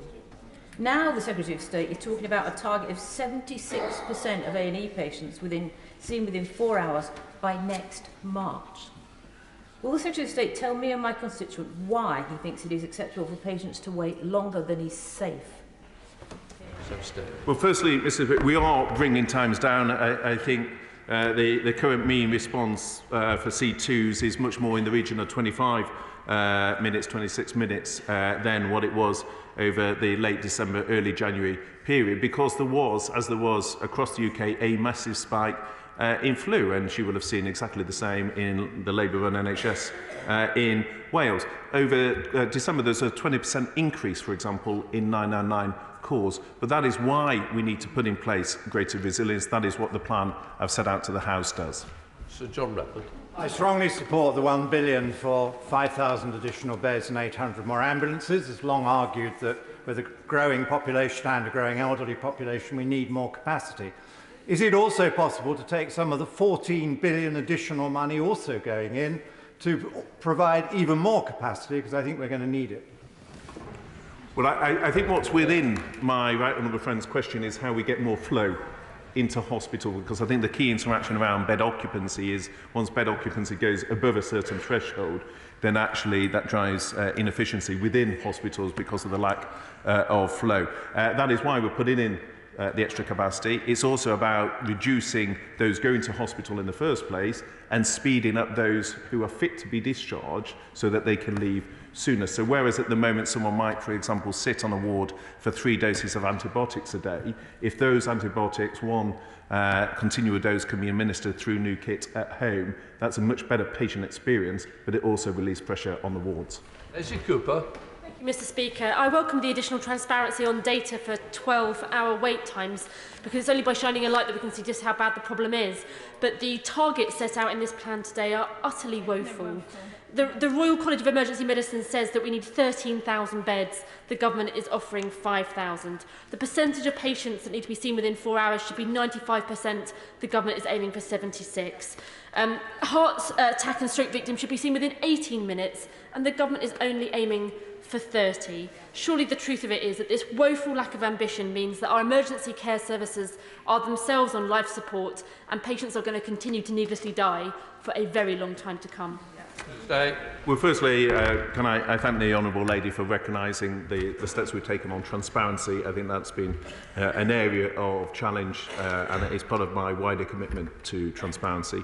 On the ambition of the targets, I think they've got to be realistic, but it's not a ceiling, it's a floor.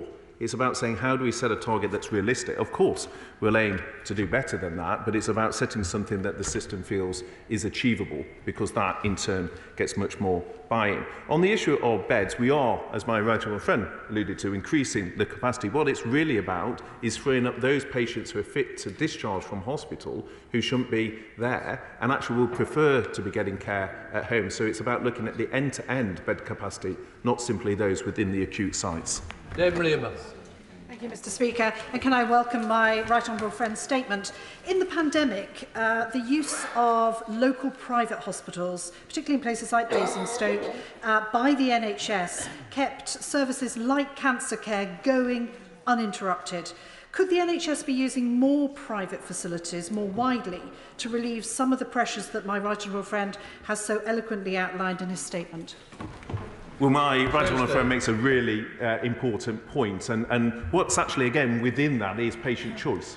How we empower more patient choice, providing services are free at the point of use, to use what capacity there is within the system, including the independent sector. So I absolutely agree we should be maximising the capacity. We had a very useful round table with the Prime Minister at Downing Street with the independent sector as to how we make more use of their capacity, and it's certainly an area we're exploring.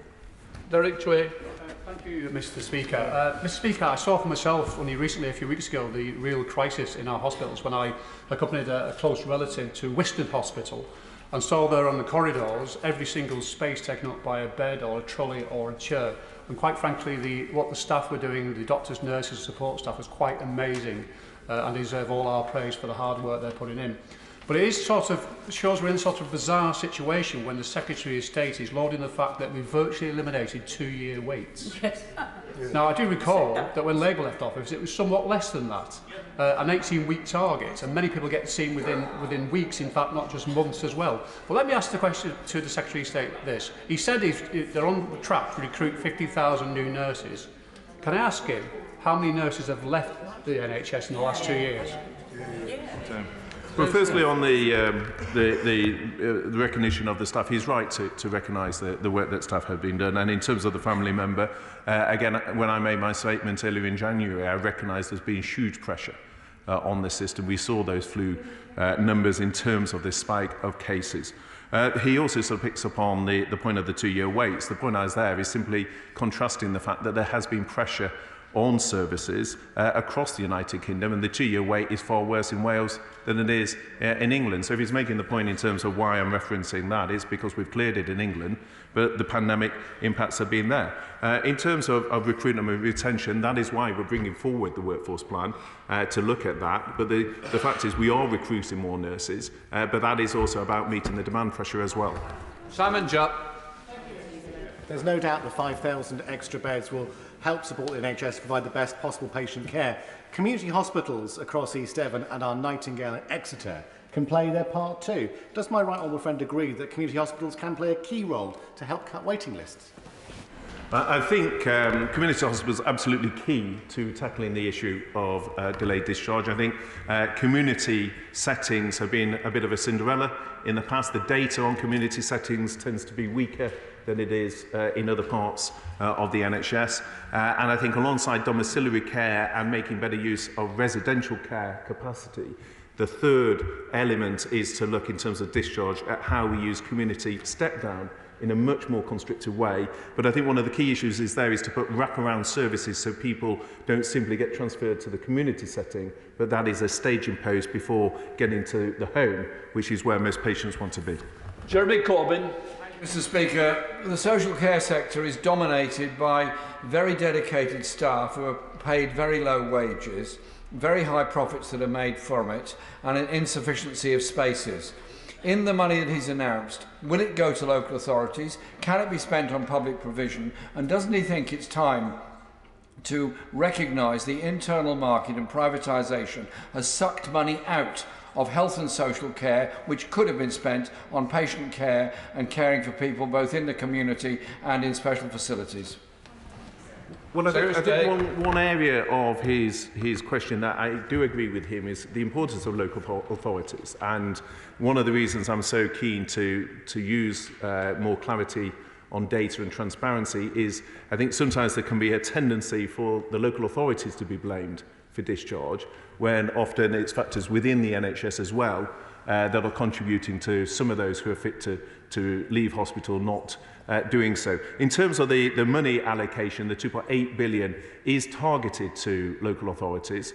So that is funding that the Chancellor set out for 4.7 billion the following year. So we are increasing the money for local authorities, but alongside that, we're working with them to improve the data so we can see where there are blockages due to local authorities. For example, and the Speaker will be familiar with this, but in Blackpool you quite often have people from out of area who visit Blackpool, and so they're dealing with a number of local authorities, not simply the local authority nearest to them. So we're working intently on how we support local authorities as part of the wider discharge package. Sir David Avenant. Speaker, I welcome my right honourable friend's statement and commend his approach to this very difficult problem that he faces and we as a nation face. Would he agree that while speeding up discharge from hospital and freeing up beds for patients needing urgent care and emergency care is absolutely necessary, there's a real need for the expansion of new services in the community, which must be a top priority. In my area, this is one of the biggest issues of why they're bed blocking in hospitals locally, because there's no community service to pick up when people go home. Well, my right honourable friend hits the nail on the head. He's absolutely right, which is how we better manage demand in the community before people get to the emergency department. And that is where, for example, action particularly targeted at the frail elderly is so important. But also how then when people are fit to discharge, we enable them to do so sooner so that they can recover, whether in a community setting or ideally at home, with the right wraparound support. Karen Smith. Mr. Speaker, the people of Bristol South will be ever so grateful to have data that they're waiting 12 hours rather than perhaps ringing me up to tell me they've been waiting 12 hours. He's a Treasury man. He must know that we are now paying more for less. So in the interest of transparency, can he be assured that in his own ICB, demand and capacity are matched, and he will know that? And how will I know that demand and capacity are matched in my own ICB? Well, I think she was welcoming the 12 hours transparency. I certainly hope so. In terms of the ICBs, they became operational in July. We are working with them as to how, by taking a system-wide view, firstly, they can baseline where the gaps in data are. And one of the key areas of that is around the community side. So when she talks about matching capacity, part of that's understanding what virtual ward capacity, which conditions that applies to, what the physio wraparound services are, what's available within residential care versus community care, what the domiciliary care package is. as the Right Honourable Member for Islington North touched on in terms of local authorities. So we need to look at the data package across the piece on a system-wide basis. That's why we're setting control centres up.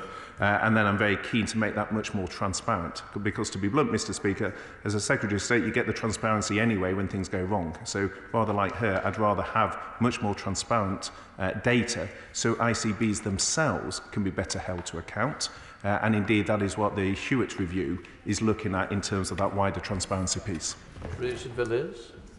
I really welcome the fact that Barnet Hospital Emergency Department is going to be expanding and improving its facilities, it's taking on new staff, and of course I welcome today's announcement, but can I urge the Secretary of State, this must be effective on the ground soon. There is a real crisis out there. This is a good announcement, but it must be delivered so that patients and staff feel it at the front line as soon as possible. Thursday.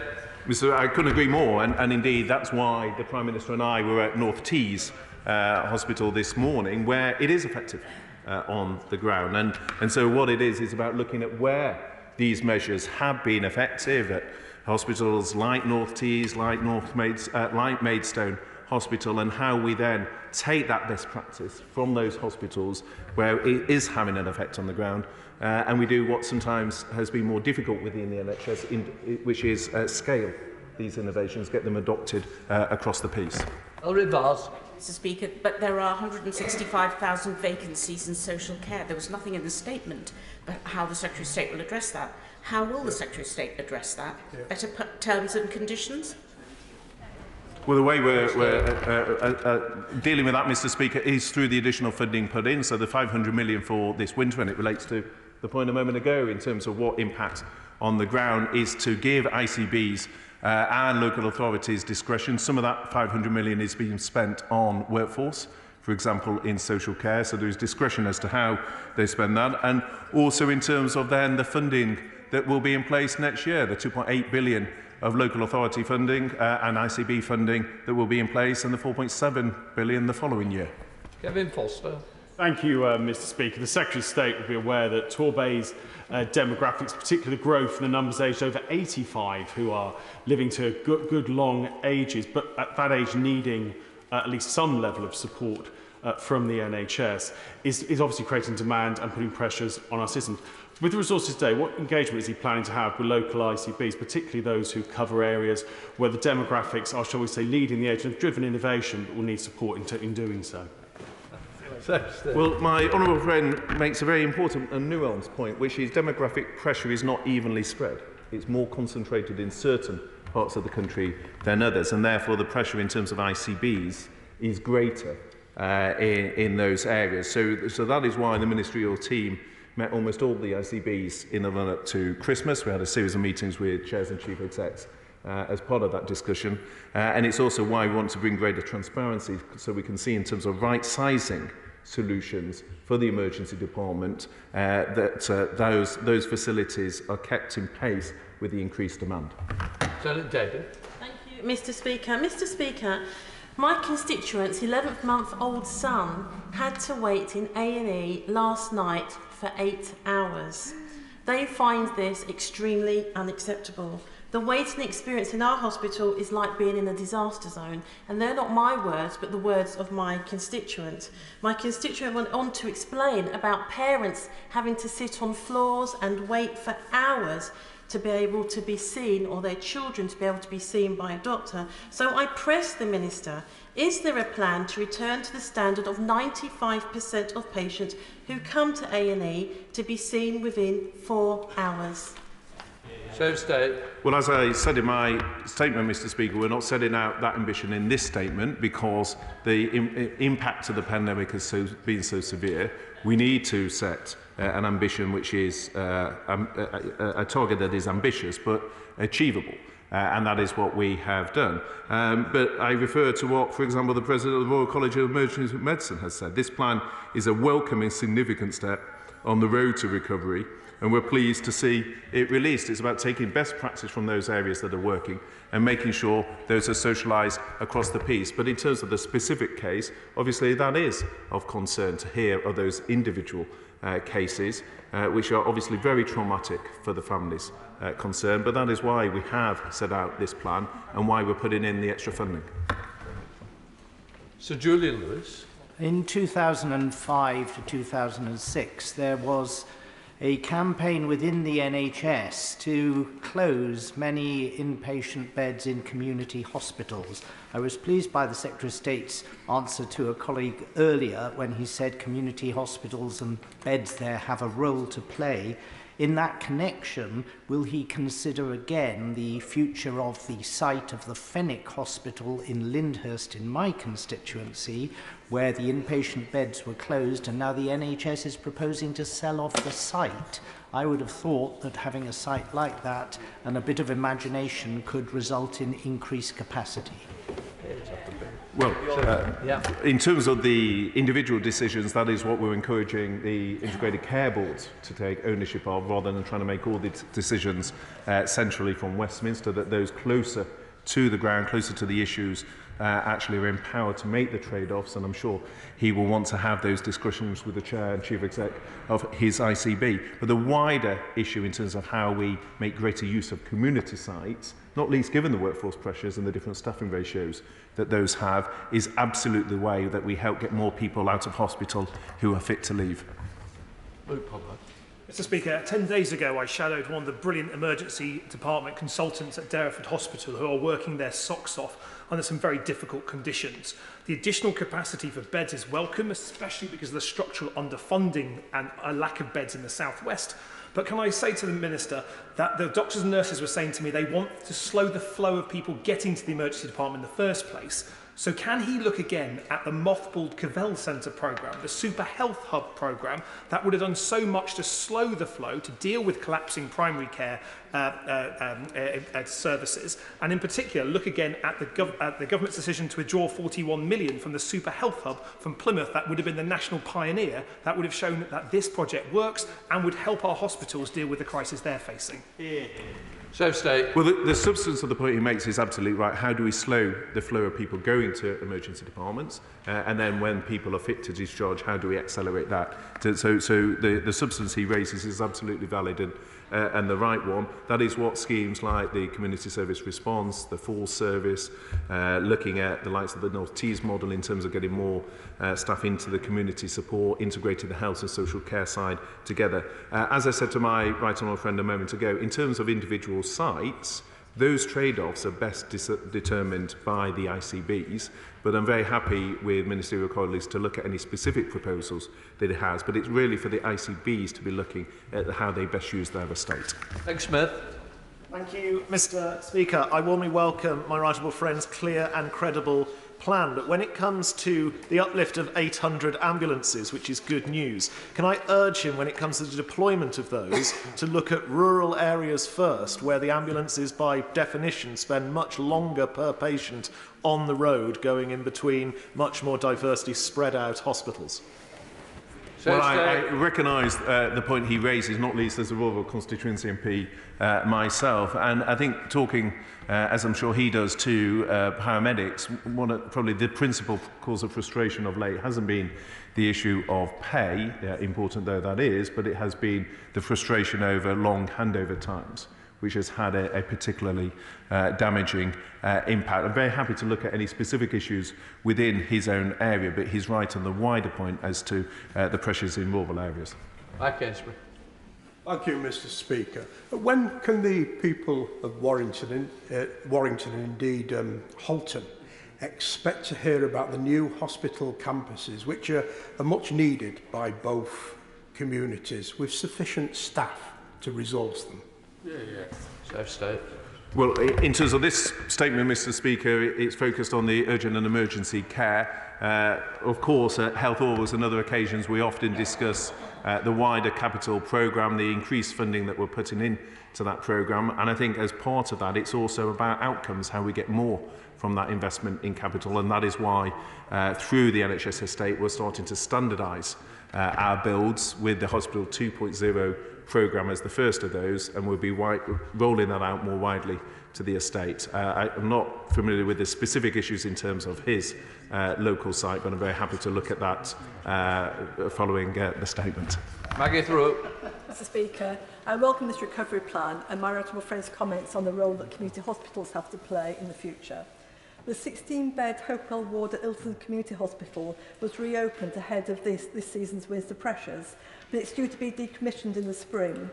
To aid with more efficient planning, will my honourable friend work with my local community health trust and my ICB to ensure these beds form part of the extra beds for next winter, but more importantly, that they become permanent rather than this ad hoc approach we've had up until now? Well, again, Mr Speaker, the decisions on the estate are principally for the ICBs, but I'm very happy to look at any individual proposal she has as to how we get more flow into the system, which in turn is about putting more capacity into the community. Thank you, Mr Speaker. I think I welcome what's being said about the mental health ambulances and trying to divert people with in mental health crisis from A&E. But I'm just a little concerned about whether the people attending the scene in those ambulances will have access to the past records or be able to carry out a risk assessment properly on people in that situation. So if you could reassure me on that, and also whether there will be places to take them to other than A&E. It's one thing saying that you want to divert them, but you do need to have those other resources in place. Well, the Honourable Lady raises a very fair and important point in terms of what is the wider package alongside the mental health ambulances, which I think are a positive step. Last week I met Baroness Bushcombe in terms of the mental health pre-legislative scrutiny, in terms of the proposed legislation on mental health, which will pick up some of the points that she raises. And the sort of innovation is, for example, empowering people before they have a mental health crisis. For example, on some of the apps that have been developed to put their statement of wishes, to put information that means that when they have a mental health crisis, that is actually very helpful for the paramedic crew. So we're looking at how we use innovation to better give voice to the patient and often do that before they have the mental health incident rather than when the ambulance arrives. Tom Hunt. Thank you, Mr Speaker.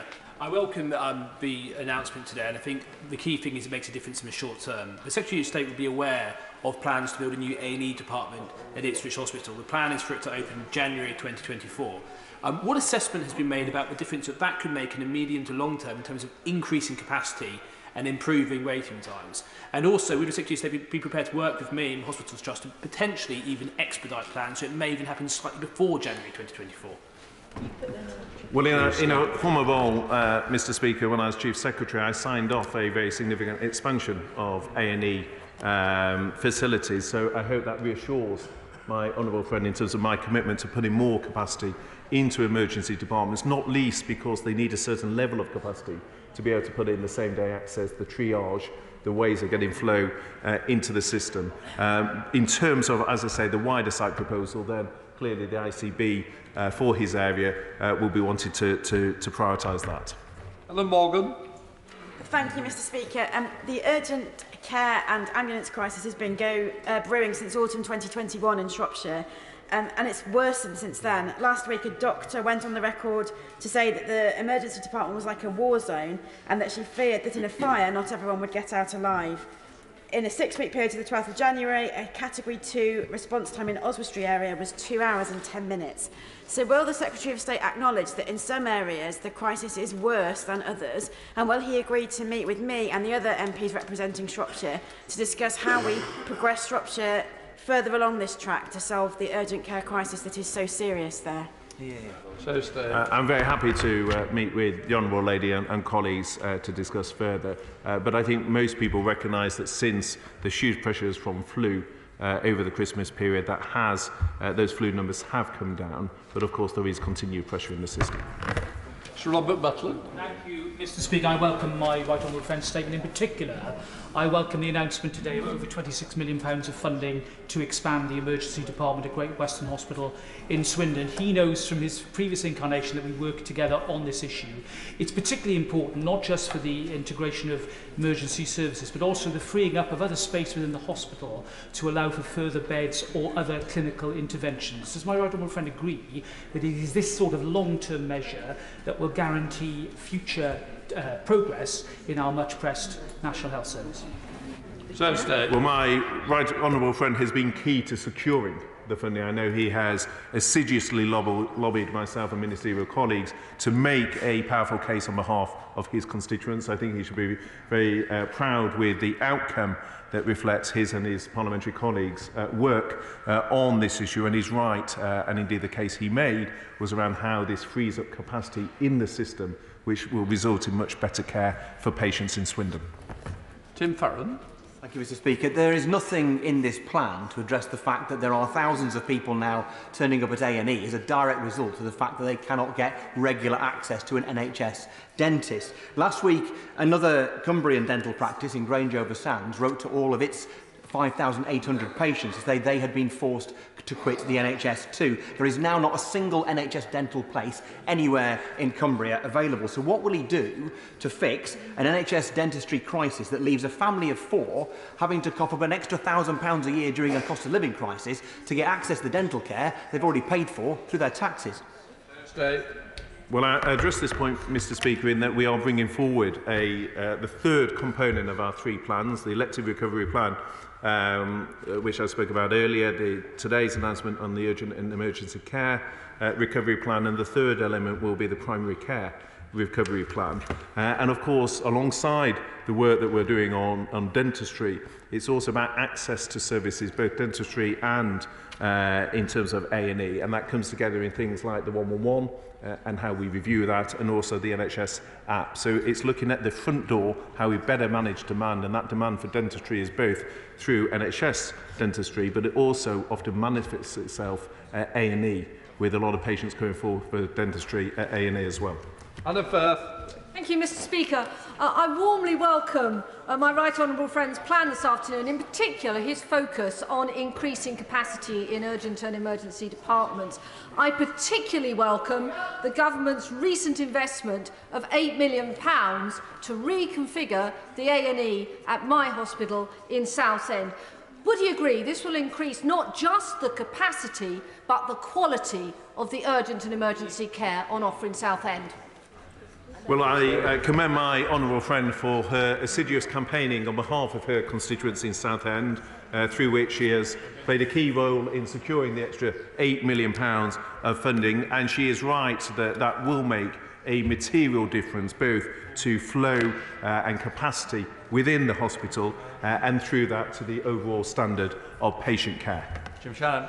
Can I thank the Secretary of State for his very clear commitment to extra funding for the urgent and emergency care recovery plan. But will the Secretary of State outline if he is prepared to make additional funding available to meet the needs of maternity wards, which midwives feel that they are teetering on the brink, and which in reality means life and death due to staffing levels? And will the Secretary of State ensure this additional funding makes its way to each devolved nation under the Barclay consequential to be used before the scheduled new financial year ends? Thank you. Well, as my honourable friend will know, through the Barclay consequentials, the additional funding that the Chancellor announced in the autumn statement will lead to an uplift in health funding for Northern Ireland through the Barclay consequentials. In terms of the flexibility within that, when I was Chief Secretary, he'll know that I agreed flexibility at that time. Of course, it will be for Treasury colleagues to look at what requirements there are for ongoing flexibility within Barclay consequentials. You haven't. Thank you. Can I warmly welcome what my right honourable friend has said today, and say that he's right to recognise that one of the long-term impediments to discharge is the disconnect between NHS and social care and local authorities. To ensure the additional money is well spent, can he confirm that the ICBs will not only be responsible for the establishment of the hubs and the extra care packages, but they will be properly monitored and held responsible for their performance and generating value for the extra money that's being put in? Well, my right honourable friend, as former Minister in the Department, speaks with great experience on these, and he's right that the crux of the plan is now in the delivery of it, and as I alluded to in my statement, a key component of that is having more transparency on the data, so that he and colleagues across the House can hold the ICBs to account, but also the local authorities, and to bring those two data sets more closely in alignment. Mr Lynn Saxby. Thank you, Mr Deputy Speaker, and I warmly welcome today's announcement, but I wonder if my right honourable friend could explain how, for remote rural hospitals like the fantastic North Devon District Hospital, the workforce challenges that were present pre-pandemic might be addressed post-pandemic when we are now also dealing with a housing crisis, and might there be an opportunity to expedite the next phase of their redevelopment programme, which actually includes key worker housing? Well, Mr Deputy Speaker, I'm very keen to explore with colleagues how we put more key worker accommodation onto the NHS estate, particularly making use of modern methods of construction to expedite that. In terms of the workforce plan, and Devon is an area that has seen a particular growth given its older population and greater pressure as a consequence, and those are pressures that will be worked through in the workforce plan that we're bringing forward shortly. Can I ask the remaining members and those who are going to take part in the next statement, we're under a lot of pressure of time today, so please think of very short, focused, one single questions, please. Tobias Elwood. Thank you very much, Mr Deputy Speaker. Can I welcome this statement, the extra investment in the NHS? It was a privilege to visit Bournemouth Hospital recently and meet the dedicated staff. As the Secretary of State will know, it's expanding with a new A&E facility. So could I ask the Secretary of State to come and visit Bournemouth, meet the staff and see the progress taking place? Well, subject to diary, Mr Deputy, I'm very keen to visit, and if not myself, then I'm sure a ministerial colleague will do so. Ruth Edwards. Thank you, Mr Deputy Speaker. I welcome the £1 billion of funding announced today, and it's good to hear that hospitals have benefited from innovations like the patient flow control centres, care transfer hubs and virtual wards. So can my right honourable friend set out when hospitals and ICBs like Nottinghamshire, who have not been part of these pilots, will be able to access these innovations so that my constituents can start to access the benefits? Well, they can start to access them now. So there is the 250 million we announced at the start of the month. There's part of the 500 million that was announced in the autumn statement, and they know that there is funding of 2.8 billion coming in terms of the new fiscal year. So there's an opportunity for them to move at pace. Mr Bridgen. Thank you, Mr Deputy Speaker. The Secretary of State has told the House that the NHS was put under pressure with a spike in influenza cases in December. Could my right honourable friend tell the House where he thinks that influenza virus has been hiding for 2.5 years? Well, Mr Deputy Speaker, I don't think it's been hiding. The flu seasons are not uncommon in the NHS. They come around on a periodic basis. That is why, indeed, we anticipated it through the flu vaccine. But perhaps to his wider point, I think it's also recognised as a consequence of COVID, some resistance may have been lowered in terms of flu, but flu pressures on the NHS are things that we've had in past years as well. Mr Pawsey. Mr Speaker, I wonder whether the Secretary of State would consider more use of existing urgent care centres, such as at St Cross in Rugby. Our nearest full A&E is 12 miles away at UHCW in Coventry, which means that 83% of my constituents are more than 15 minutes drive away from A&E. And at Coventry, the hospital there serves a population of 600,000. That's twice the national average. So would he agree that extending provision at St Cross would go a long way to making a contribution towards reducing pressure at the hospital in Coventry? Well, my honourable friend is right that not every patient accessing an emergency department needs a Tier 1 A&E facility, so it's about right place, right treatment in terms of the patient and making better use of urgent care centres and how they can better triage those patients that can be treated there is a key part of the plan we've set out. Vickers. Thank you, Mr Deputy Speaker. In Stockton South, we're incredibly grateful for the government's commitment to build a new diagnostic hospital so local people can get access to life-saving scans, tests and checks, and we're grateful for the £3 million announced to establish a new mental health crisis hub so that people can get support in their hour of need. But can my right honourable friend outline what he's doing to ensure that we have the right people with the right skills in the right place to deliver great service at these facilities? Well, thanks to his assiduous campaigning, I'm delighted that he secured his diagnostic centre and also delighted, Mr Deputy Speaker, he assures me he is going to get it operational in one of the fastest times that any area has seen. In terms of workforce, we are bringing forward our workforce plan and as I set out in my statement, we've got 10,500 more nurses this year compared to last, and we're on track for our manifesto commitment of an extra 50,000 nurses with already over 30,000 recruited. Mr Carter. Thank you very much, Mr Deputy Speaker. Can I just take All right, well, friend, back to the response he gave to the member for Weaver Vale a moment ago with regards to Warrington Hospital. It is an A&E unit that is incredibly under pressure. I spoke to nurses over the weekend who talked to me about the 120 patients currently waiting to be discharged, which is putting intolerable pressure on the A&E unit. He said he wasn't particularly familiar with it. Perhaps I can invite him to Warrington to come and see the pressure there. And while he's there, perhaps he could also look at the Health and Social Care Academy that the local college has set up to try and address the shortage in social care. It certainly seems a great level of innovation that's happening there. I'm sure he'd like to see Warrington for himself.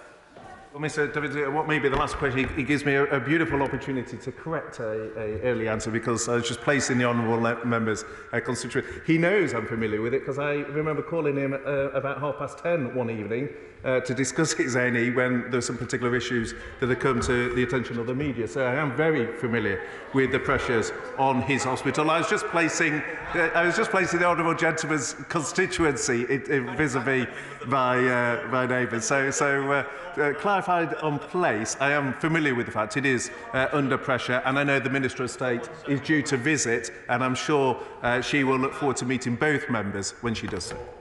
I'd like to thank the Secretary of State for his statement and responding to questions for over an hour. We're now going to move on to the next statement. As I said, please, you can see how many people are standing, and we are likely to sit beyond midnight tonight, so please focus.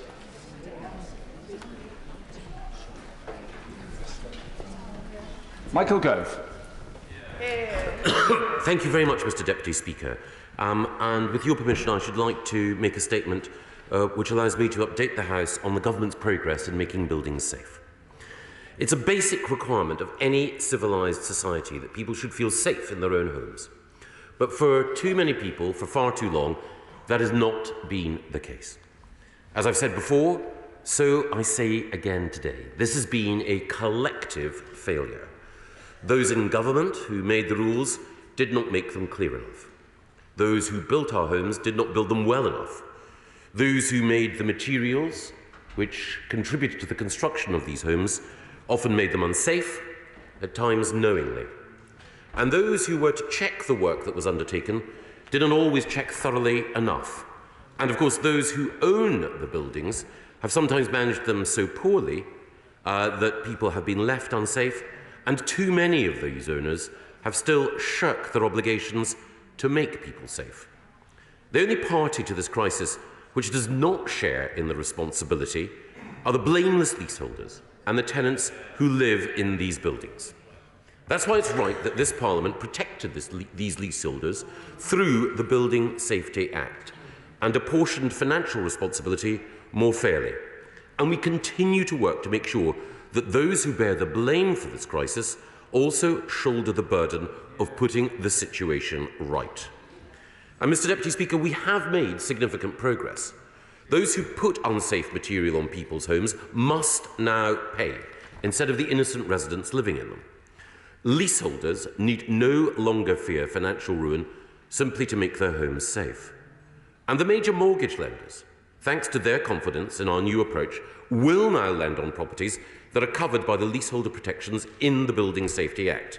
And of course, they will also lend where the building is eligible for a government or developer remediation scheme. So leaseholders are no longer hostages of their mortgage arrangements.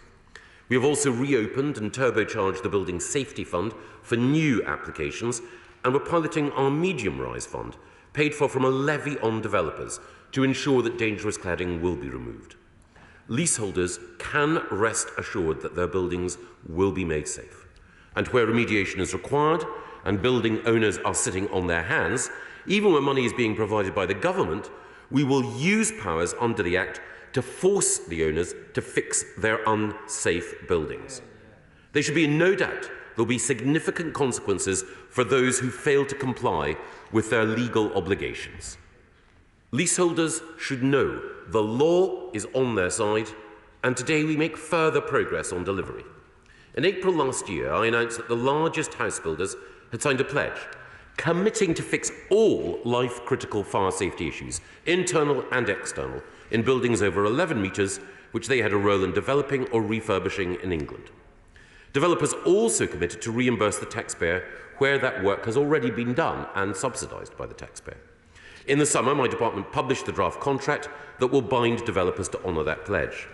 Since then, my officials have been working through that contract line by line to ensure that it codifies the pledge in a way that is fair and transparent, committing developers to fix buildings for which they are responsible as swiftly as possible, and therefore keeping residents and leaseholders informed about that work.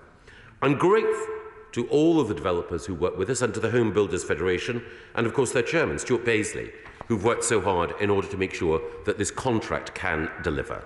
And today we're publishing the final contract that I expect housing developers to sign. A copy of the contract's been deposited in the library of each house and is available on gov.uk.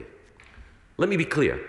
If you're one of the developers that we invited to submit comments on the contract, I now expect you to sign it within the next 6 weeks, by March the 13th. That includes every company that signed the original pledge, as well as several companies that have regrettably not done so. Now is the time for all of them to make a binding commitment. This commitment will not only see them do right by those whose homes they've blighted so far, but it will also help them to maintain their credibility with those who may seek to contract with them or consider buying their homes in the future. Those who fail to step up and make this commitment will suffer the consequences that this Parliament has so clearly spelled out. Using powers provided by the Building Safety Act, I will lay regulations this spring to create a new responsible actors scheme. These regulations will set out which developers, by signing the contract, are eligible to be members. Those who built unsafe buildings, we expect to sign this contract. To join the scheme, they will have to sign and comply with the terms of the contract published today. And of course, we'll invite developers to join the scheme in order to ensure that we do right by leaseholders. Anyone who fails to sign the contract will be prohibited from carrying out future development and from receiving building control sign-offs for buildings under construction. Mr. Deputy Speaker, if you're a developer, if you fail to sign this contract, you will have to find another line of work. And I'm saying to all developers who've built unsafe buildings over 11 metres that I'm putting you on notice. You will be asked to step up. I will consult in due course on how we expand the responsible actors scheme to make sure that we capture all of those who built unsafe buildings and should now fix them. Altogether, I expect developer remediation to be worth more than £2 billion of investment in safety and will protect those in hundreds of buildings. I'm grateful to those in the development community who've got on with assessing and remediating their buildings without waiting for the final formal contract.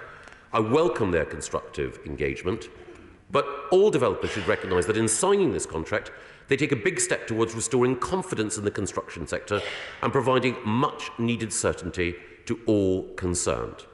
Those who sign will confirm that they're responsible companies, and I know from the positive discussions I've had that many are now keen to sign, and I want particularly to thank all those developers who have today confirmed that they will be signing. Accepting their new responsibilities will allow developers to plan ahead in the knowledge that they now understand the full extent of their legal obligations. When these buildings are safe,